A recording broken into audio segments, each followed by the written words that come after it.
of America, and live from the G&D Show studio, this is your Ghostman and Demon Hunter Show.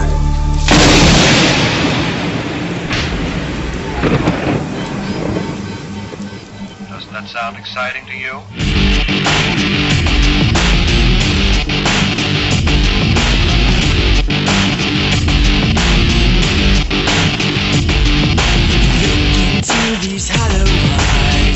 Hey, welcome back, Shadow Nation. Welcome back to the one, the only, mystifying Oracle Radio. Your Ghostman and Demon Hunter show, Demon Hunter. That would be me, sir. Hey, what's going on, man? Oh, you know, partying like a wild man. Like a wild man on a Sunday night. Facing the curse of the Ghostman and Demon Hunter show every day. Oh, yeah, absolutely. Hey, special thanks to all our homes, Nathan, all our sponsors, Stitcher, Smart Radio, Planet Paranormal, Action Audio Apps. Hey, are you guys listening? Because they want to know, so check them out at actionaudioapps.com, 102.7 FM. And everybody else, our buddies in Canada, thanks, guys, Paranormal A, for being so cool. They're so cool. They are. They're the coolest in the world, baby. Makes us cool by association. It does make us cool by association. So good to be back. The mics are hot. You're kind of hot there. It's hot in studio, man. It's hot in the studio. Yeah. You know, every week when we do the show, I have like 7 cups of coffee, I think, before, and then I start feeling kind of, I don't know, nervous. Isn't that French for nervous? I don't know. I don't think so. I don't think so, Tim. Well, how many cups of coffee do you have before a show usually? It used to be beer. One. Just one. Just one. I have 1 cup of coffee in the morning, 1 cup of coffee just before the show. That's different. On a really bad morning, I'll do 2 cups. Hey, Nathan.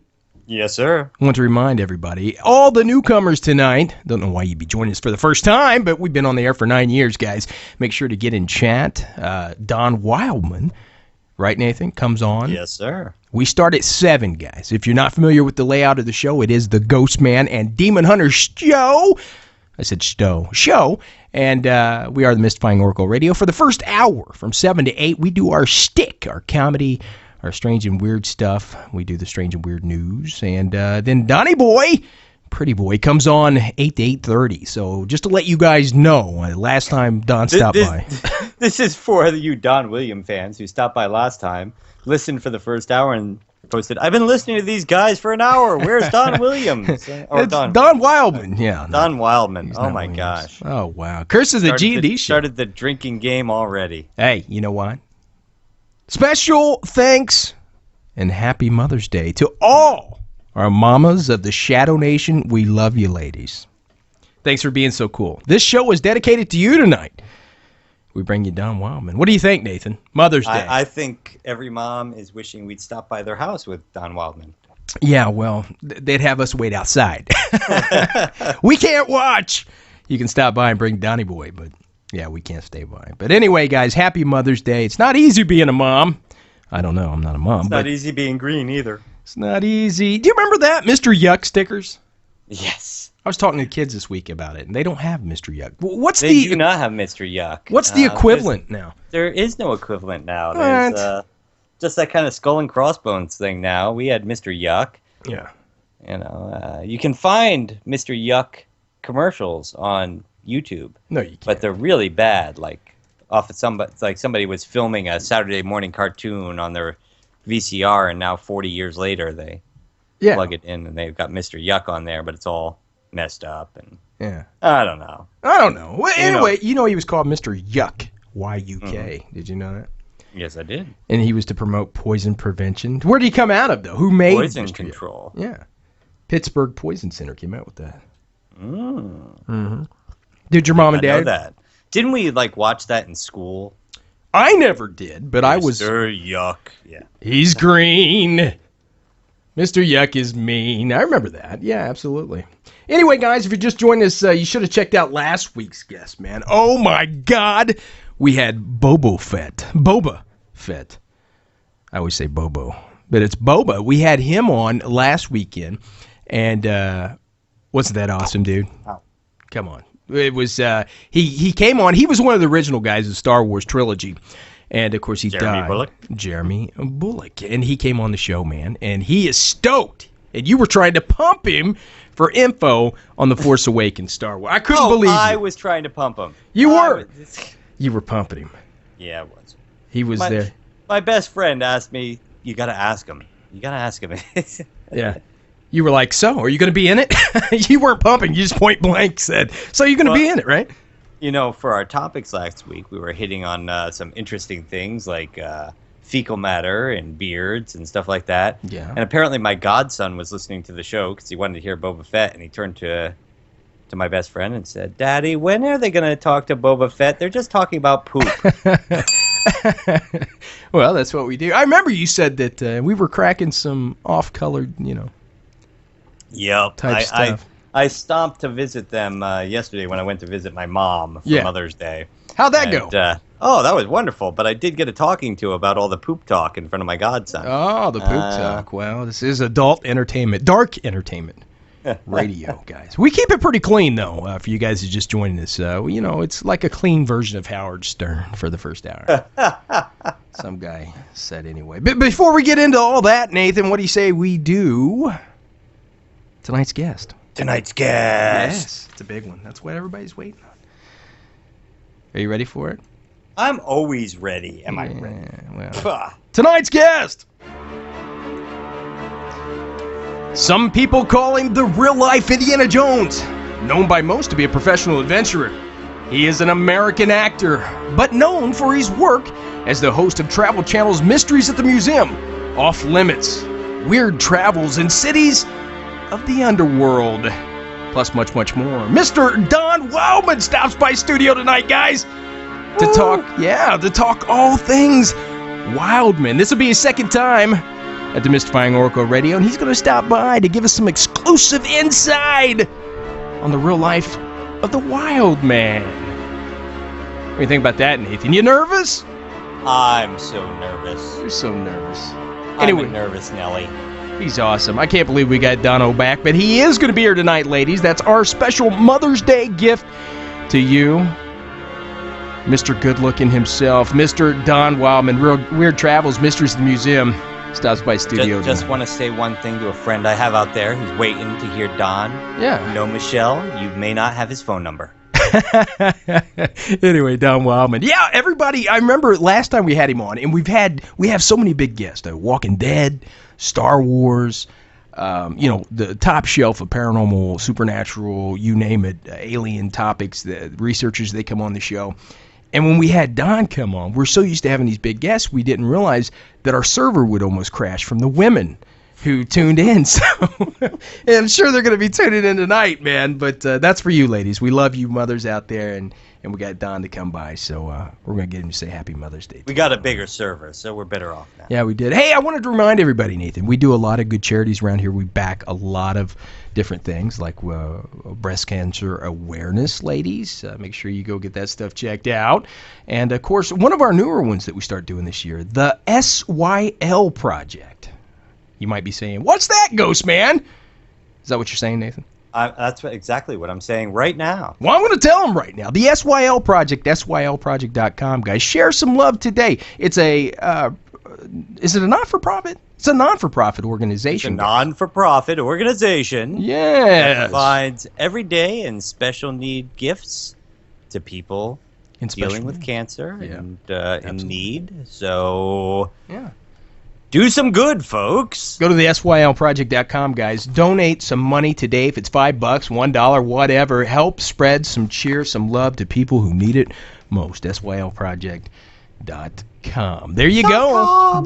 .com. Anyway, hey, I was looking up some things, and you talked about the fecal matter, the dirty beards, right? Yes, I shaved off my beard because of that story, Sean. You did. You shaved off your beard. I shaved off my beard. It freaked me out that badly. Oh, my God. I knew you were doing it because when I covered it last week, guys, you might have seen it. It was trending. Isn't that what the kids say? Isn't that what all the kids are saying? Trending? We talked about that before. Suppose so. Yeah, I don't know. Trending. You're in the know. Anyway, last week we read a story on our show. And we have to make an amendment, is that what you would say, to the story? Or we have to retract the statement from the... We have to retract the statement and reprise our earlier comments? Yes, but we didn't come up with it, thank God. But the article last week said that men their beards, and we both have beards, or Nathan apparently doesn't this week, but I have a very large Abraham Lincoln, no mustache type beard. And they said that the beard is so filthy that it holds all kinds of bacteria, even human poo. And Nathan got freaked out like a little sissy and went and shaved his whole face, apparently. You didn't even keep the mustache? That's not nice. You didn't even keep the mustache, though? No. Dude, you had a good mustache going. I don't know. It's summer. I needed to shave it off anyway. Yeah, well, I keep mine all summer. Anyway, number one, bad science, guys. A recent report aired by the Albuquerque, New Mexico television network sent swabs of dudes' beards to a local diagnostic lab, and their findings, some beards were as dirty as toilets. Is this a reliable... Didn't we just discuss that toilets were the cleanest thing in the house? Yeah, last week. Yeah. Yeah. So if they were dirty as toilets, how dirty could they be? They were spotless. Anyway, you get the drift of it. Anyway, guys, they said that our beards were full of all kinds of stuff. And this week, they're saying that they think not. I should sue. I should sue for making me shave off my beard. Yeah, you should. You should. The fact is, most scientific studies released to the public are so stupefied for the average American that they cannot be trusted. The bacteria the station warned about can be both good or bad and exist all over the world. Okay. Yeah, so this is, I get, everything has bacteria on it. The same germs that were found on the sampled beards were likely to be found on a bare face. There you go. Got your bare faces. Oh, now I gotta peel my skin off. Yeah. When it comes to the medical field, doctors cannot risk bringing any extra bugs or bacteria into the surgical room. Fortunately, another study concluded male facial hair does not pose any alternate risk that other workers do not pose themselves. Okay. The bigger problem now. Now they're talking about the bigger problem. There's always going to be... It's when you have an Abraham Lincoln beard. That'll probably be it. When you have an Abe Lincoln beard over an inch long. Now that we have decided that a television study is not the soundest place to rely on your science, it must be said that these type of questionable studies have degraded the intelligence of people across the country. Yeah. Well, they're saying it's not... right after this saying, this message is brought to you by the Men's Hair Club. They're outraged, Nathan. Outrage. I don't blame them. Yeah. It says even if your beard happens to be full of bacteria, that the TV now I look like a warns 12-year-old thanks to them. Yeah. Just in case your beard does have bacteria, even if it does, there is a minuscule chance that the amount of type of bacteria will end up making you ill. So there you go. They cost hundreds of men's sex. So there it is. Yeah. But you put all that cream in your beard and stuff. See, you got a lot of dandruff with your beard when you put that. Not dandruff, but the white stuff from... Because you put wax in there, right? I put wax... Well, when I had the mustache, yeah, I put wax in my mustache. What's the name of the wax that men... I always was wondering, Mustache wax. And you put it in your beard, too, or just mustache? No, just a mustache. So it's like beeswax, is it? Yeah, sort of. Yeah. Well, that's cool. Anyway, guys. I can also surf on my mustache now. You can surf, dude. Anyway, that's what I got. No more poo in the beard, guys. Grow it long, live happy. I bet Blackbeard, though. I bet he had poo in it. Guys like that. What else? Those pirates. They were dirty. Dirty pirates. What do you got? That's what I got. What do I have? Yeah, from Albuquerque. They're wrong. Science is wrong, folks. About the ziggy poo in the beard. I am flabbergasted. Mm-hmm. Yeah, speechless. What about Mother's Day? We was talking about Mom's Day. Didn't you have some... Oh, yes. I went to visit my mom. Yeah. Yeah, how was that? My mom. A lot of people greatest love that. Mom ever. She's terrific. She's 83 now, so I went down to visit her, and visited the whole family. Yeah. And, it's a typical mom visit. She wants to know how you're doing. All right. Find out how, always says, I really wish you weren't doing a show with the name Demon in it. She's still harping on that one, huh? She's still harping on it. God bless you, Mom. God bless you. Yeah, I don't know. Well, we've covered it for 9 years now. Yeah, I mean, how many demons have had come after us because of that? And then today, Sean, I told you, the reason I didn't go down to Jersey today, I have the show this evening. You never want to take the chance of not getting back in time. Yeah. But I also had something with the whatchamacallit, with the doohickey. Oh, I had to clean my basement. Oh, okay. Yeah. And while I was in the basement, I saw some rocks on a ledge, so I picked them up and moved them, and then realized I had just moved the haunted rocks of Gettysburg. Oh, no. What's the haunted rocks of Gettysburg? They might be asking the newcomers to the show. Well, folks, if you're just listening for the first time, when Sean and I first met, we met in Gettysburg, and we took a few rocks from a place where Chamberlain's charge occurred, and I wanted to see if the ghosts followed us home. And sure enough, weird things started happening. Yeah. Including one computer completely blew up. Yeah. And I don't mean stopped working, folks. It blew up. It did, The interior melted. It was... And these are little rocks, guys. There were knocks on our door, the studio door. You'd open the door and nobody was there. Yeah. Yeah, we got to talk to Don about that tonight. That was weird. Weird stuff, man. Well, over 9 years, we've been collecting stuff. I mean... Yeah, so now if you hear Confederate and Union soldiers in the background tonight, folks, it's probably that. Yeah, probably. You still have Rosalind, the haunted doll. That's Jocelyn. Jocelyn. Yeah, well, I never get her. Yeah, she's sitting right over there, so... She's watching you. Maybe she'll talk to tonight. Hey, I was looking what's trending on Twitter right now. All the kids are talking about the Savannah Slide. On the tweeter? Yeah, the tweeter. The Savannah Slide. It requires the girl to be slightly flexible. I can't do it. It's sexual poses for Mother's Day. Yeah. Or if you're not a mom yet, these will help you to be. Yeah, I don't know. Legs crossed, number 3. I can't read these out loud. They're appalling. Oh, my gosh. Why would you even bring that up, Sean? I don't know, but it's trending. So everyone, hey, did you hear about this? The woman that allegedly put dead foot skin shavings in her family's milk. Oh, my God. Why would she do this? I don't know. Did they forget Mother's Day?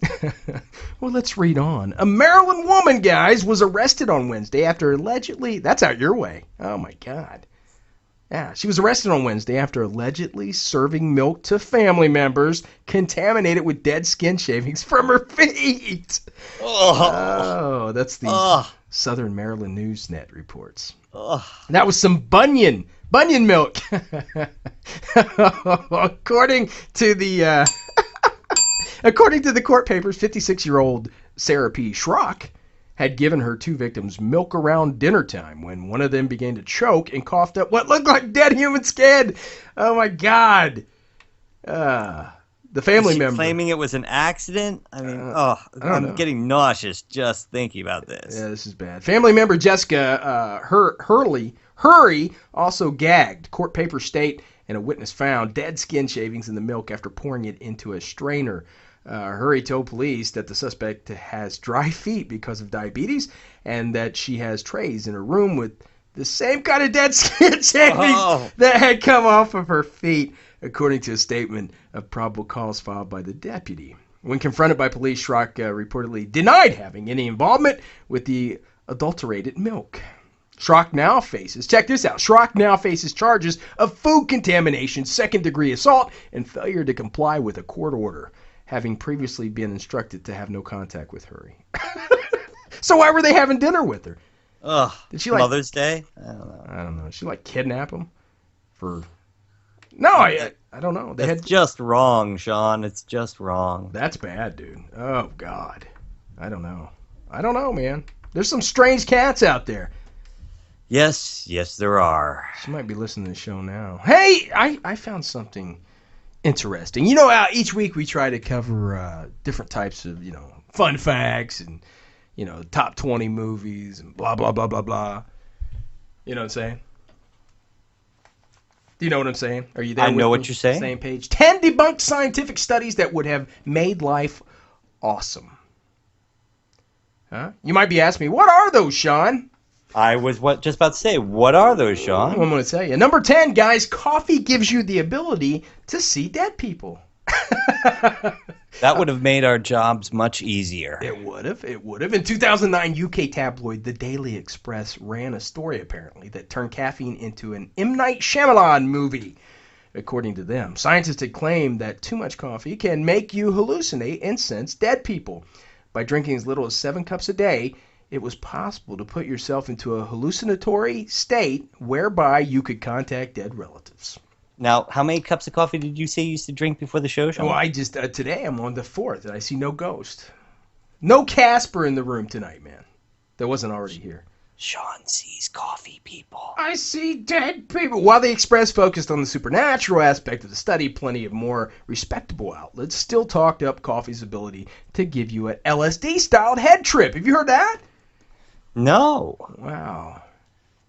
So you don't have to spend a fortune on cocaine. You just have to get your coffee on. I don't know. So even the BBC made a note of instant coffee's ability to make you 3 times more likely to experience hallucinations. Sadly, the data turned out to be total nonsense.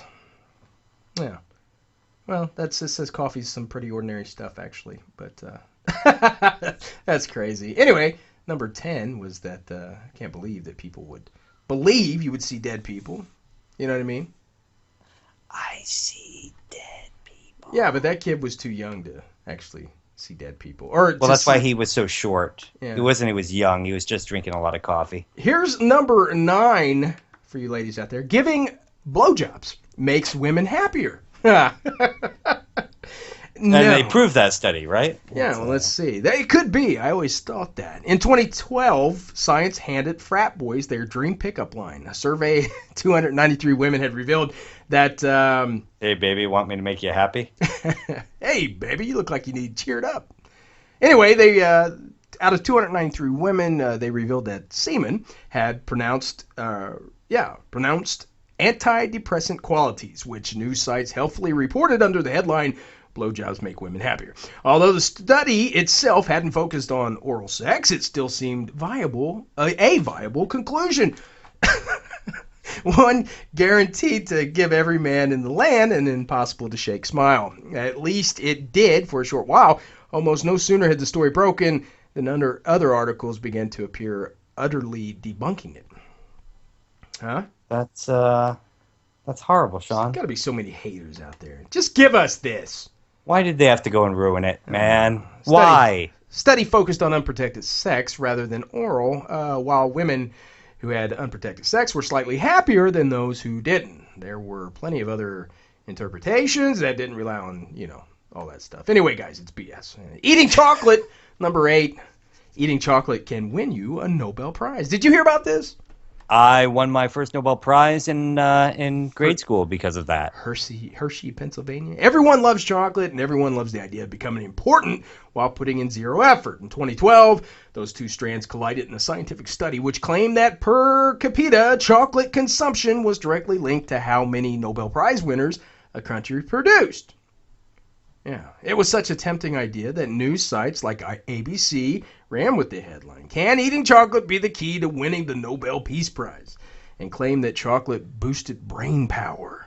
Sadly, this wasn't true. Or it wasn't the entire story, although it would be awesome to think candy bars could turn us into geniuses. The original paper didn't claim this at all. The author even went out of his way to say that data didn't prove chocolate caused superior intellectual functioning. There you go. That's just wrong, Put man. your candy bars down, people. Number 7, Balkan, B-A-L-K-A-N, children have magneto superpowers. Yeah. Well, that doesn't help me, but it'd be kind of cool. Of all the possible movie universes, the X-Men universe could well be the coolest to live in, so it's no surprise that the press went nuts, they say, when 2 Balkan boys... We'll have to look that up. What is Balkan? Must be a place... I don't know. Must be a mountain. Sure it's not Balkan? Balkan. That's what I said at the beginning. Wasn't sure. Boys were discovered in 2011 with magneto-style powers. One boy in Serbia could stick metal cutlery to his chest, while another in Croatia could attract metal objects and claim to have like Wolverine-style healing powers. Yeah. For a second, it looked like we might be living in superpowered future. 1 second is all that lasted. Within days of Croatia's story going live, scientists had taken the internet to point out its obvious flaws. Chief among them was the fact that the 2 boys had to lean slightly backward to make sure the metal stayed attached to them, something that clearly wouldn't be necessary if they were magnetic. Hey! Oh, well, Sean, just so you know, the Balkan is in Switzerland. Okay, yeah. Yeah, here comes another and maybe one. They drink coffee and eat candy bars too, so they might be Nobel Prize winning. Neutrinos, number 6, neutrinos. You said Switzerland, that's why. Ah. Nobel Prize winners in Switzerland. Yes, yes. Switzerland's hot cocoa. It's not coffee, is it? Well, you Swiss know. Miss. You drink a lot of hot drinks there. That's true. Neutrinos can travel faster than light. Never heard this. Not all awesome debunked theories come from quacks and overexcited media. In 2011, researchers at the gigantic Opera Laboratory beneath Italy seemed to discover the impossible. After measuring the speed of neutrinos arriving from CERN in Switzerland, they calculated that they had moved faster than light. The consequences of this would have been mind-blowing. Aside from proving Einstein wrong, faster than light, I hope I'm saying it right, neutrinos would mean time travel was physically possible. The whole of the 20th century physics would come crashing down around us, and everything from E equals mc squared to the birth of the universe would have had to be rewritten. Yeah, it was debunked.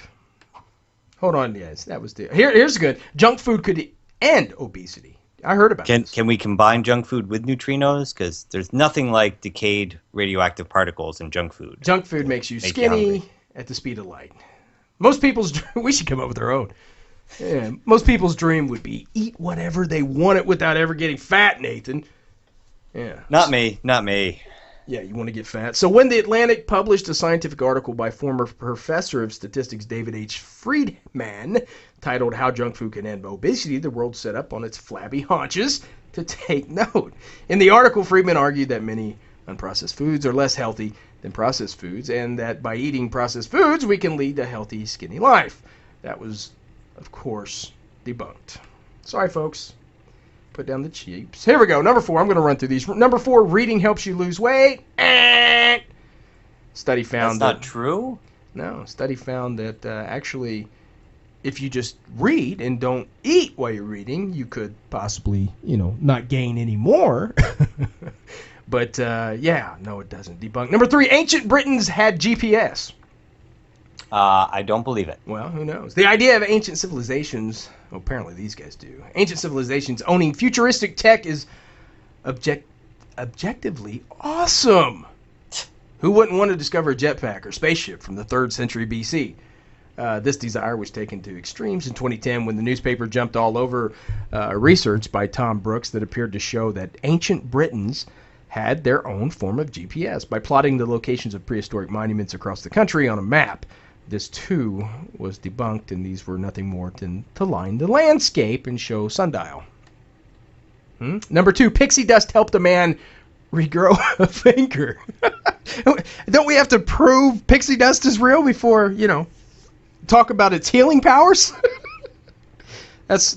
He must have thought some really happy thoughts, Sean. Maybe that's, did that work for Walt Disney? I don't know. It worked for Peter Pan. Wait, isn't his head frozen? What, didn't we debunk that, Walt Disney's head? Yes. Yeah. Disney's head is not frozen. He's buried, right? With his head. Yes. Okay. Yes. A special powder that allows humans to regrow digits or limbs is one of the medicine's holy grails. In 2008, it seemed almost within reach. A man in Ohio who sliced part of his finger off was given a pixie dust made from pig bladders that magically regrew his digit. When the story broke, the world's press went bananas. Everyone from the BBC to CNN leaped on the story, reporting it as a great scientific breakthrough. This, too, was debunked. Huh? So that was really a pixie dust. Yeah, we were finally entering a world where amputation would no longer be a problem, or so it seemed, huh? When real scientists, Nathan, started looking at the story, they realized that it was hokum.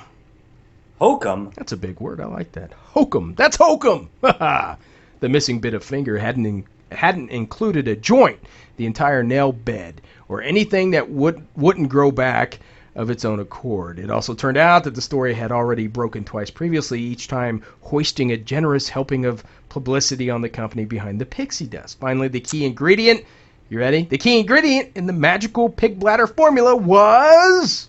Pig bladder? Yeah. Extracellular matrix, something Ben Goldacre claimed could be found in every single living thing on Earth, which fell short, did not work, guys. Long story. Number 1... Don't cut anything off, Sean. Number 1 and the last. Alien super civilizations are astro-engineering entire galaxies. Well, sure. Yeah, well, I didn't know. We all know that. We do. In 1960, physicist Freeman Dyson came up with the plausible way of detecting alien civilizations. Reasoning that technology advance would be limited by energy needs, he predicted that aliens would eventually harness the power of their own stars or even entire galaxies to do so. They had to encase individual stars in Dyson's sphere, a cosmic megastructure, with effects noticeably from millions of miles away. Since any civilization hoping to transverse galaxies would eventually need to build Dyson spheres. All we needed to do was find evidence of them to prove aliens exist. I remember seeing Dyson spheres on Star Trek. Did you really? Yes. Oh, they did a whole episode about them. Yeah. Scotty came back. It was Next Generation, and Scotty came back. In April 2015, I'm a geek. You are a geek. April 2015 analyzed the nearest 100,000 galaxies to ours and found no evidence for them whatsoever. Debunked. Now I'm disappointed. Anyway, that's what I got, guys. That's what I got right there. 10 debunked scientific studies that would have made life awesome. Those could have been better, actually. I thought they'd be better. That's what I got, Demon Hunter, right there. That's what it There's is. A few there that I would have liked to have seen happen. What's that? Which one? Well, yeah, number 9. But just assuming. So, how's your Mother's Day been going, Sean? Mom's Day was good. I did the basic march to the flower store. I got Mom. You got a couple moms to deal with. I do. I got my beautiful wife, married Stacy. to a mom. Yeah, it's always hectic because, you get off work and you're like, okay, this is what I got to do. I got to go get the wife something. I got to go get the mom something. And then we got to find a date to meet because you never really meet on Mother's Day. Especially with us. We're in the underground bunker doing the show, so it's hard to get out to, it's hard to get out to do anything like that. But it's a good thing our moms understand. Yeah. Oh, I got to tell you, though, Mom came over the other day, and we're sitting out back. And you might remember last couple shows I talked about the groundhog wars. Oh, yes. The battle for my backyard. Do you guys remember this? Yeah. I do recall. Yeah. Well, the battle for my backyard, guys, I have a groundhog out back. And believe it or not, I'd never seen one in the wild. I never have. And I went to the backyard, and I was sitting out there. I was drinking a Corona with a little bit of lime, and I was sitting out there. I was talking to Mom, and all of a sudden... You sure you weren't drinking 7 cups of coffee and hallucinating? I might have been. I swear it talked to me. No, I went out there, and this thing looked just like a beaver. I mean, it was huge, man. Huge! And huge! Yeah. It came up to me, and as soon as it seen me, it was gone. So, I don't know. See, I saved several groundhogs a few years back. They were babies dying in my driveway. Their mother must have gotten hit by a car or something. Yeah. Snatched by a fox or something like that. And what does the fox say? It says, give me the groundhog. I had like 4 little baby groundhogs dying in my front yard, or 3. So I scooped them all up, and when I went in to call animal control to see if there was some place to bring them, I come back out and they're all gone. And I'm like, oh, the box is tipped over. I'm like, Mom must have gotten them out. Okay, yeah. Good. The next day I come back and now there's 4. There were 3, now there's 4. So okay. I scoop them all up this time and I put the box to where it's not going to tip over, and I call back and say, I still have 4 groundhogs. Can I bring them to you? Yeah. It's a no-kill place called Wildlife in Crisis that I bring animals to when they're sick or injured or there's babies. Right, the Nathan thing. So zoo. I bring the baby groundhogs all the way, like it's an hour out. I drop them off. I give them some money to take care of the groundhogs. I drive all the way back, and as I pull up, there's another baby groundhog. Okay. But this one was wild, man. He was running around and crazy, had spiky hair, so I named him Rufio, and I let him stay running around, and he still lives under my porch. Rufio! Rufio. I'm pretty sure mine's magic, though, because I was watching him. Yeah, while I was cutting the grass, and he was watching me. And as soon as I turned the corner, I swear I heard that, and he was gone. And he's fat, man. I didn't realize they got that big. I thought. Yeah. I thought like gopher size. The fattest they are, you think you wouldn't have to mow your lawn anymore. You think they just eat it all. Well, I heard that. I thought, well, live and let live. It's cool to have him out there. But I started reading up on him and found out the little suckers will dig out your house, the foundation. So I might have to set a little trap, not to harm him. Have a heart trap. Yeah, have a heart. I recommend apples or celery. Apples. I threw apples out today, but he's just going to get fatter. How's that? For the trap. Put it in the trap. Well, you got to put the apples in a trap, a cage trap. Nathan, you know what time it is? What time is it, Sean? G&D show in the news. In the news.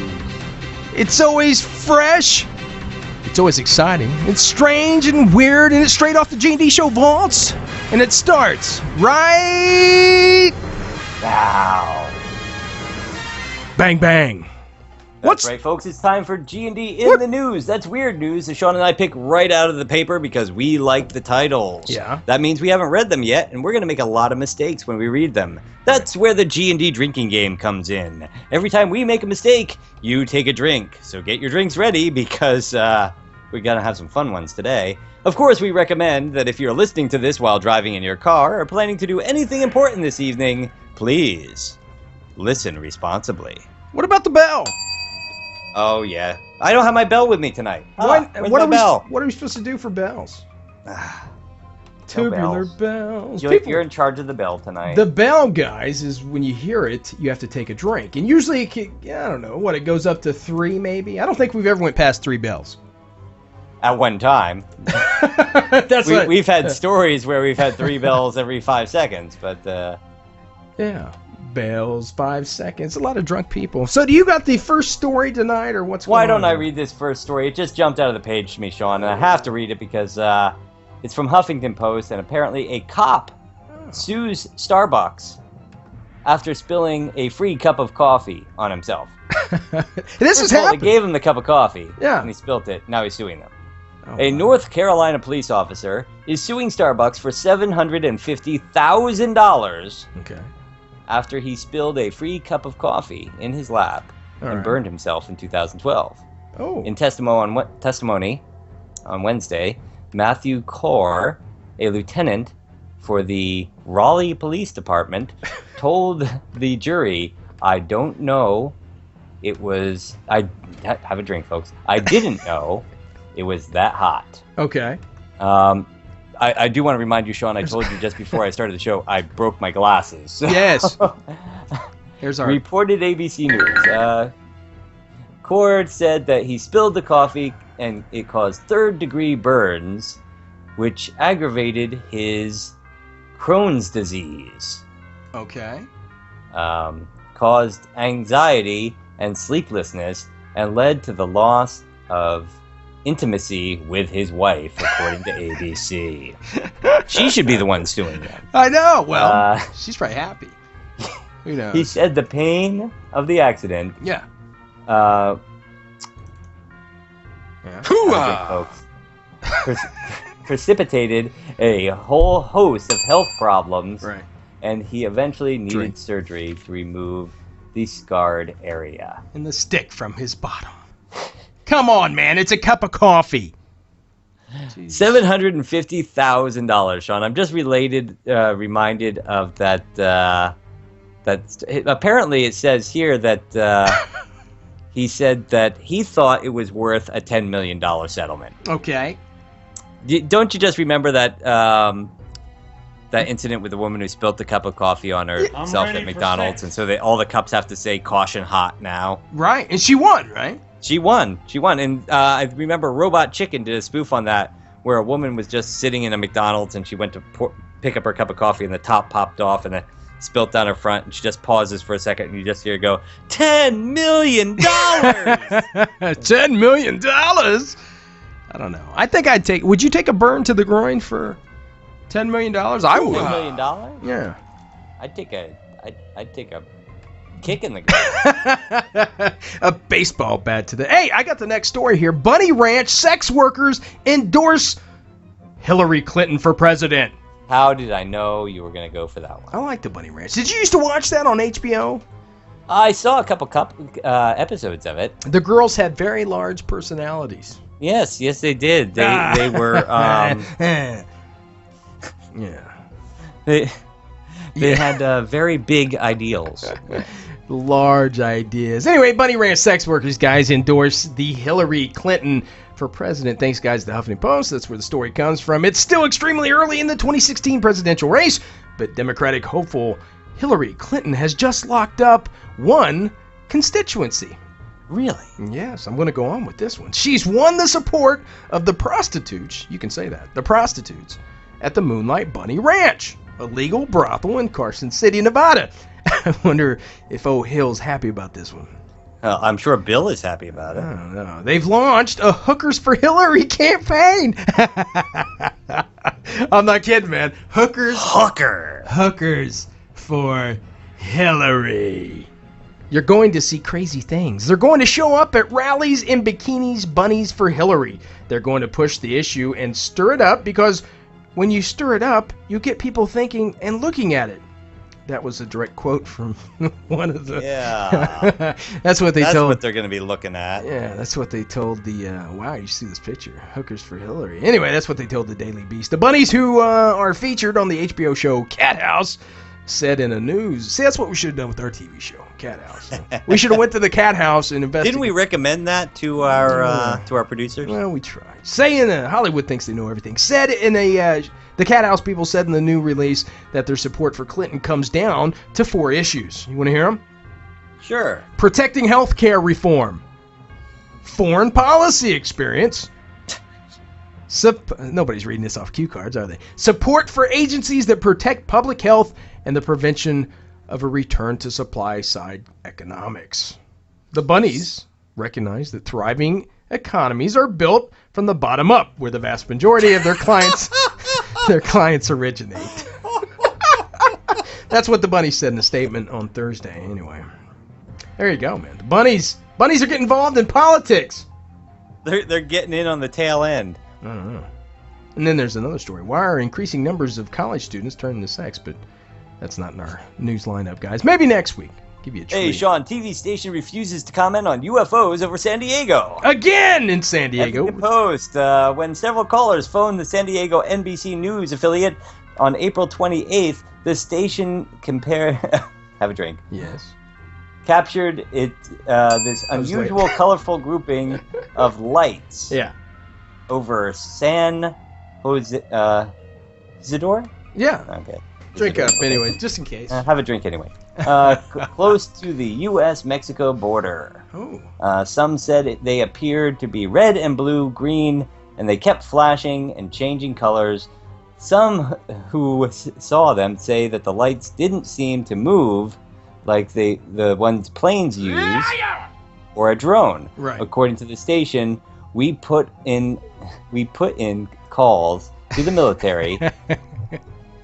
That's from the last story. They could identify what they were. So far, no response. Oh.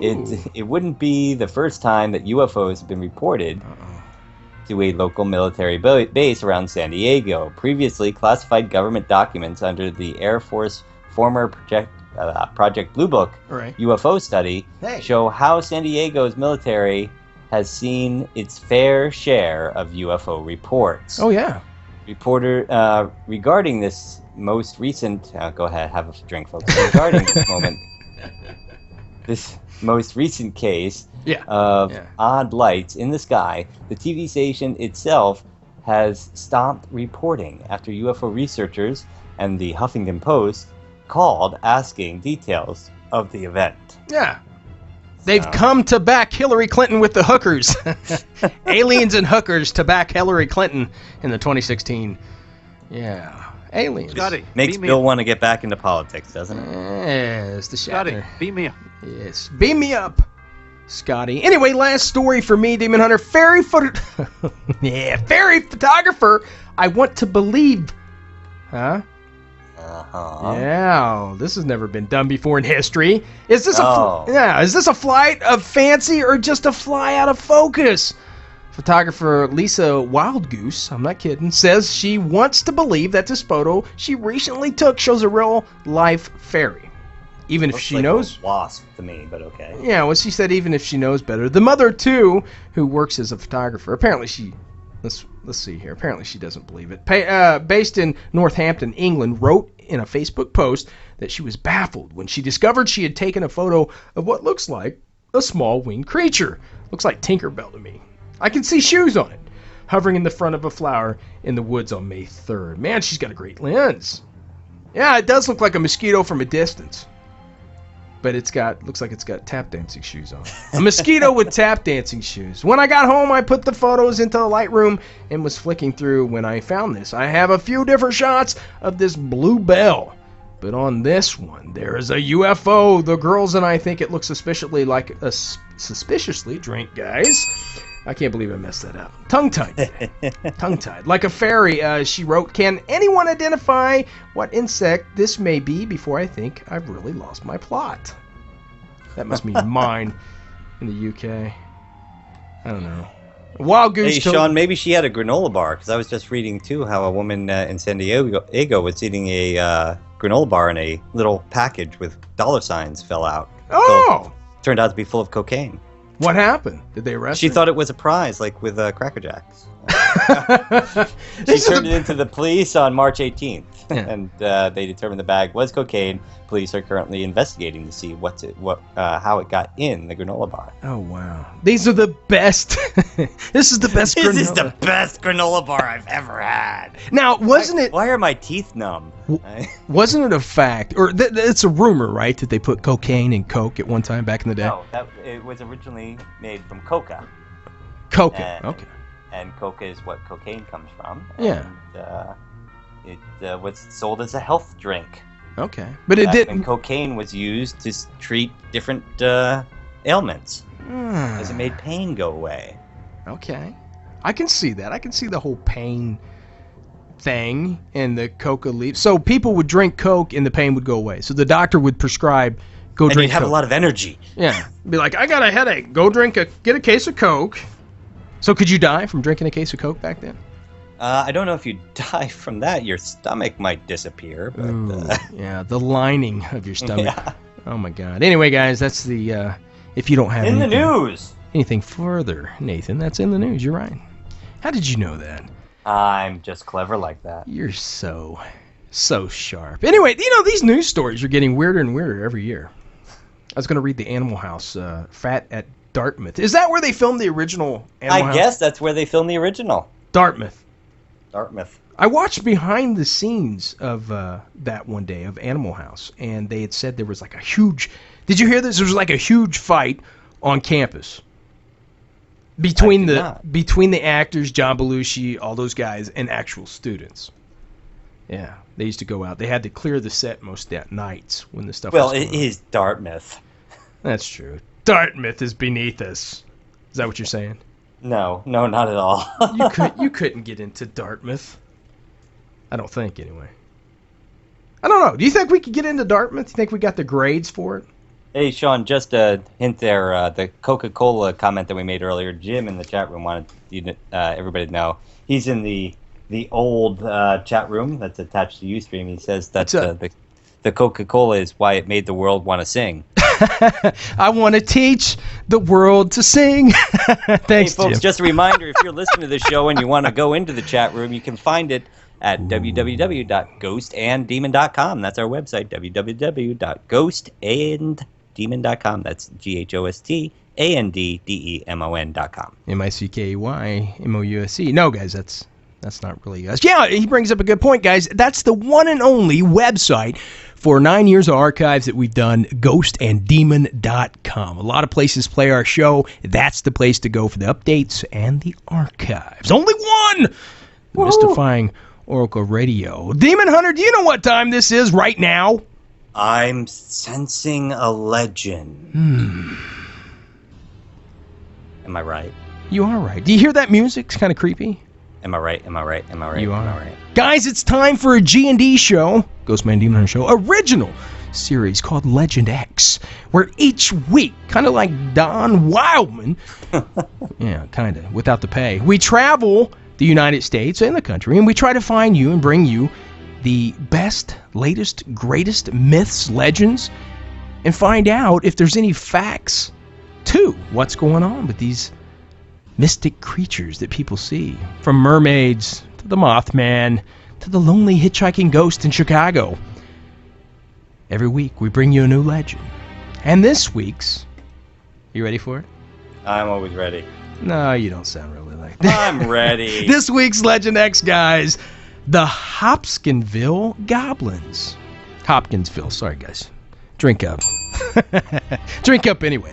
The thing anyway. Anyway, the Hopkinsville goblins. I heard about this one time on the Discovery Channel. They were doing some places, and they were covering some stuff out here in the Midwest and the South, and this takes place in Kentucky. Southwest Kentucky, real close to the studio here. Here's the basic outline of it. Short, green, large-eared, bulging eyes on the side of their head. Sounds like your people out there, Nathan. I was going to say, have you been out there lately? This comes back in 1955. This is where the story happened. The Sutton family, living in a remote farmhouse between Kelly and Hopkinsville in Southwest Kentucky. They were entering a guest from out of state. They were entertaining. I certainly hope they were entering it. That's the best one of the night, guys. They weren't entering a guest. They were entertaining a guest. Oh man, that was good. They were entertaining a guest from out of state when their home was invaded by creatures from another world. Really? Yeah. The guest, Billy Ray Taylor, had. How did I know there was going to be a Billy Ray involved? I smell. What do you call it? What do you call those hairdos you used to have? Mullets? Yeah, I smell mullet in the mix here. The guest, Billy Ray Taylor. You can't say that just because of the guy's name. Anyway, the guest, Billy Ray Taylor, had stepped outside to fetch water from a pump when he saw lights in the sky. Huh? Okay. Shortly after, the house was besieged by small, green, glowing creatures. The family counted 10 to 15. Were they eating granola bars? The small green people entered the guest. And 7 cups of coffee. I wonder if they entered the guest, Billy Ray. Billy Ray. Anyway, they counted 10 to 15 of these little suckers, man. Yeah, with spindly legs and clawed hands, the outer space goblins approached the house multiple times, floating, and refusing to get in the path of the multiple rounds of bullets fired at them. Yeah. I'd refuse to get in the path of the bullets, too. Apparently, they're intelligent beings. Anyway, the full bullets that found their mark gave off a metallic ring, as if the bullets were hitting a metal bucket. Huh? Yeah. And then Billy Ray said, "Stop shooting at me!" The few, really no laugh, huh? Well, I'm getting used to it. The few bullets that found their mark on the metallic ring, that's what they sounded like, as if the bullets were hitting a metal bucket. The incident remains one of the most infamous supposed encounters with extraterrestrials. So, when did this happen, Sean? Or maybe it was owls. That's what, in parentheses. Owls? That's what it says. Or maybe it was owls. I have no idea. Maybe Billy Ray wrote this. Billy Ray. Thanks, Billy Ray Taylor. When did this happen, Sean? It was 1955. The family was the Sutton family in Hopkinsville, Kentucky, Southwest Kentucky. Okay. It's been talked about a lot, man. The family's seen this. It was apparently a bunch of these green people attacking. Have they appeared since? This cabin? No, I don't know. There was like I said, I was watching that one night, and the lady said that these creatures surrounded the house, and it was like her great-granddaughter or whatever. And they were saying they seen all this mess. So, yeah, I don't know. Anyway, guys, Hopkinsville goblins. I don't know. Gotta love them goblins. Poor Billy Ray was being entered. Oh, man. Just when you're trying to do a professional Legend X. Oh, guys, that was Legend X series. You mess Legend it up. X, ladies and gentlemen. Yeah, Legend X. We do it every week. And then usually, guys, during the Walking Dead season, we have a guest of the Walking Dead come on. And a few of them, actually. And then we actually do the Walking Dead. What is it? Rot Talk. Yeah, Rot Talk. Rot Talk. We'll recover this week on The Walking Dead and everything that's going on with. And, hey, that's some interesting news, man. Everybody around the world is on this Walking Dead kick, and everybody listens to the show. A lot of them are big fans of The Walking Dead. And the new series is supposed to start at the end of June. I'm looking forward to it. Fear the Walking Dead. Yeah. Yeah. Is that it? I think that's pretty obvious. You should fear the Walking Dead. But You think so? yeah. Yeah, I don't know. Fear one of those things I promote. Fight the dead. Yeah, we used to do the zombie alert system. We stopped doing that too. Well, it's not that we stopped doing it. It just, there wasn't any news to be worried about. Yeah. It was tough to give people the warning every week and say, oh, there's no harm. There's no harm. Every once in a while there'd be a toxic waste spill or, a biological issue or, a new flu bug going around. And then we'd send out a warning. But when there's nothing to warn people about, why do it? That's right. Hey, Nathan, we're at 7:57. What do you say we talk about tonight's guest again and then go to break for some music? Give old Donnie Boy a time here. Oh, yeah, because he's got to call in. He's got to call in, guys, to be live. Tonight's guest. Yes. Whew. Tonight's guest, like we said before, if you guys are just joining us, some people call him the real-life Indiana Jones. He's known by most to be a professional adventurer. He's an American actor best known for his work as the host of the Travel Channel's Mysteries at the Museum, Off Limits, Weird Travels, and Cities of the Underworld. Yeah, sounds like that's him right there. Nathan, we will go to break, and we'll be right back. Stay tuned. Tonight's band is Distemper. The name of the song, Blue Ridge. We'll be right back, Shadow Nation. Небо звезды включает, только что-то не спится. Все вокруг умирает, чтобы снова родиться.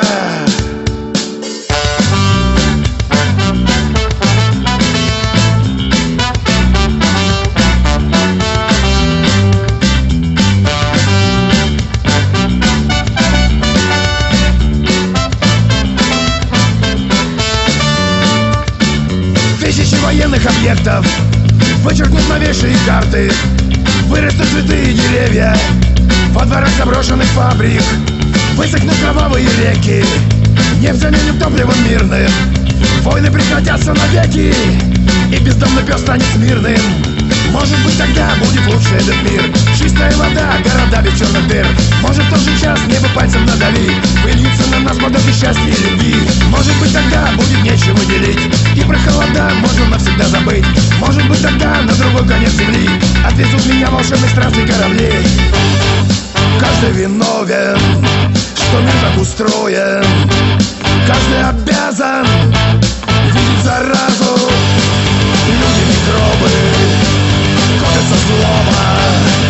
Землю кусками режем мы сами. Синяя ночь молча наблюдает за нами. Синяя ночь, если не расскажешь словами. Синяя ночь молча наблюдает за нами. Синяя ночь, если не расскажешь словами.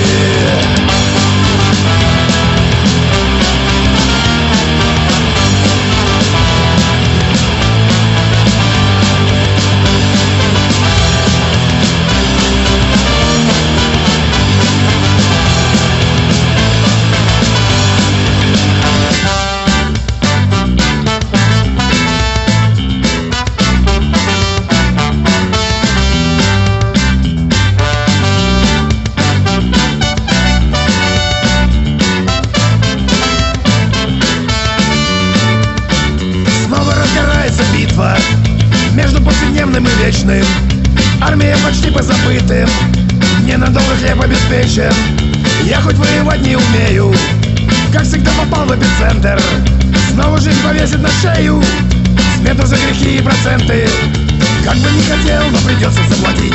Видно, мой удел под обстрелом мирно плыть в океане грез и бодрящего вина, чтоб в ночном веселье утопить свой страх сполна. Как бы не хотел, но придется с этим жить. Я же не успел в жизни путь определить. Может, еще раз мне попробуют помочь. Беспробудно синяя чарующая ночь. Каждый виновен, что мир так устроен. Каждый обязан видеть заразу. Люди микробы копятся злоба. Землю кусками режем мы сами. Синяя ночь молча наблюдай за нами. Синяя ночь, если не расскажешь словами. Синяя ночь молча наблюдай за нами. Синяя ночь, если не расскажешь словами.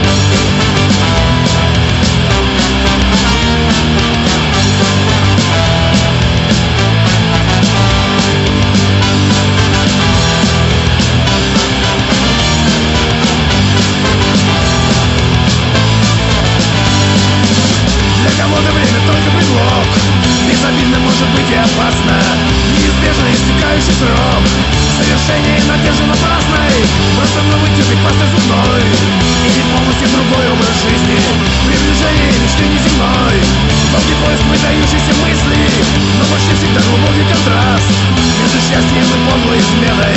Как обычно будет тот, кто гораст из любого пепла выбраться белым. К сожалению, найду в суете, как всегда измажу белой грязью. Как сберечь себе в такой суете, как не встретиться с какой-нибудь братью.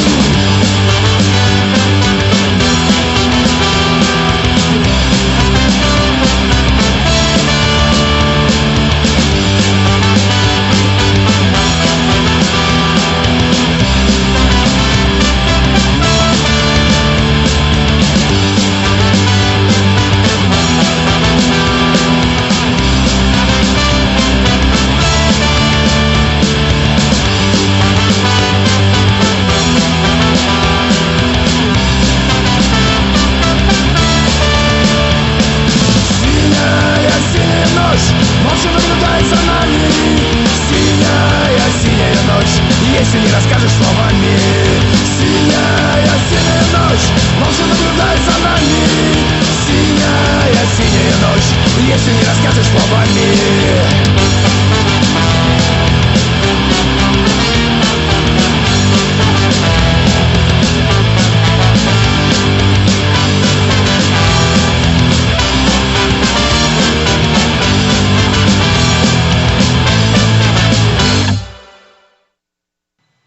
Hey everybody, this is Chad L. Coleman, Tyrese from The Walking Dead, and you're listening to my boys, GhostMan and Demon Hunter Show. I am not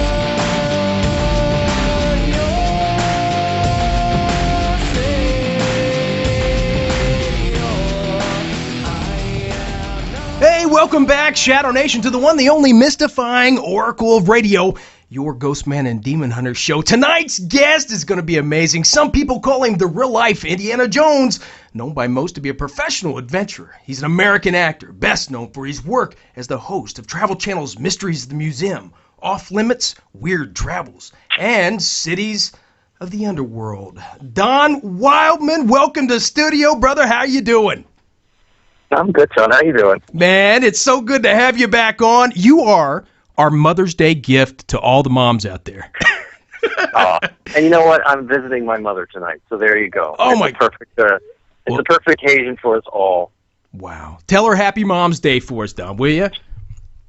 You know, she's 90 years old. My mother's 90 years old this month. It's amazing. She's still chatting it up. I was just showing her New Yorker cartoons, and we were laughing about it. And I thought, God, if I get 90 and I'm laughing, I am so happy. Well, hopefully she wasn't listening to the first half of the show because we did news, and some of it was kind of risque, so we didn't want to do any of that. No. She'll probably be like, don't go on the show. Anyway, man, thanks so much. We were looking at birds, as a matter of fact. She's like, what would you like to know? Anyway, thank you for having me back. We got halfway through the conversation, and then there was so much more the last time, so I'm glad to be here. It's been so much going on with you right now. I mean, you're all over the place. We're sitting here because, like you said, last time we interviewed you, we ran out of time. I mean, and I'm going over questions, me and Nathan this week, and we're thinking, what do you ask the most interesting guy in the world? You know what I'm saying? You've been everywhere. You flatter me terribly. You know, what's going on right now is that we're still doing this darn show. It's amazing. And it's just, we figured out a formula that seems to carry forth the feeling like it's always discovering itself, which is really neat. This is the 8th season of Mysteries of the Museum now. Yeah. And we're already working on the next season. And it's just the kind of this rolling ball that, because of the nature of the beast, it doesn't overwhelm people. It's kind of a trusty thing at this point. Yeah. And I really like that. And people have really sort of circled around it and made a family out of this thing. I hear from all the fans online, and I know that some of them are listening right now. And nothing warms my heart more than people, learning stuff and, getting a little jolt of mystery once in a while out of it, some paranormal stuff and alien things. And, it's a fun mix of stuff. But primarily it's history, and that's just a cool thing to be in a show that teaches people stuff while they're having fun. Yes. Don, last time, we do dark entertainment, we do the paranormal, ghost, aliens. Last time you were on the show, after the show, you said, fellas, I thought I was going to be asked some more paranormal type questions, but you didn't. We asked you about, your career and your life and everything. And, I guess I wanted to start out and touch bases with you. I know we only got like 15 minutes now, but can we talk about how you grew up and how you got involved in the Hollywood stuff? Oh, yeah, sure. I had a dream when I was a kid. I'll back up for a moment here. A couple of weeks ago, I went to my hometown, which is Pittman, New Jersey. Yeah. And that's outside of Philadelphia, about 15 minutes. And there was a little theater there that I was, I just spent half my life in. When I was a kid, I'm old enough to have had Saturday matinees. And I remember Three Stooges and cartoons between the Three Stooges, and then you'd see the feature. Yeah. And all that happened in this little theater in Pittman, New Jersey. And just a couple of weeks ago, I went down there to help them fundraise for a park that they're going to build there. And it just brought back all those memories of why I found, TV and film and theater so interesting and important. And so it's very fresh in my mind. I was that average kid who got up on stage all the time, made a fool of himself in school plays, and found out that, that it addressed my shyness, which is a lifelong thing. I'm a terribly shy person. What? And it's very typical, I think, of people who are, in the show business stuff. So it empowered me. I got into it. So I found that I liked the stories behind plays a lot. And so I got interested in theater school, and I went down to London. And I spent a year over in London training after college, and then ended up back in New York doing waiting tables. I was like, my lesson of life, which I've shared with many a young actor and so forth, is just stick around. Yeah. It's not so much talent as just persistence, sticking around longer than the other guy, and that's been the story of my life. Right.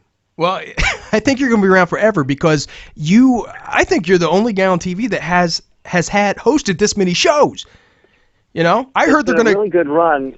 It's a niche that I'm in, which is this history mystery kind of thing. Right. And if you have a voice that people trust, and you're kind of into it, which I am, then you're a platform upon which to build. It's been very lucky. I got to say, it was just right place, right time. But I think what happened with TV is that there was this interesting twist that you suddenly found a lot of hosts like Bear Grylls and Mike Rowe that became people who were doing things and talking to the camera at the same time they were doing it, and having this kind of experiential thing. In the old days, it was a guy named George Plimpton who was, who would write books about doing stuff. Are we on, by the way? I'm just going to check in every once in a while. We're good. Yes, we are. Okay. Before I just wander off here. We're broadcasting, right, Sean? We are good, gentlemen. You go right ahead. It's a miracle. George Plimpton kind of laid the groundwork for all this kind of stuff, experiential journalism, and magazines like Rolling Stone and those kinds of people sort of got into that with Tom Wolfe, and I'm just in that same zone. I'm not nearly, as talented as those guys. Whatever. George Plimpton's a hero, but that's what I do, and so I got shifted over to mysteries, and it kind of brought that identity over. So it's a guy doing stuff that people kind of want to go with and do stuff with, and so it's been a really interesting thing to get identified that way. Yeah. Well, last time you said you were going to take us with you. I haven't got any phone calls. Personally, I'm hurt, Don. I haven't. You just need to call me up.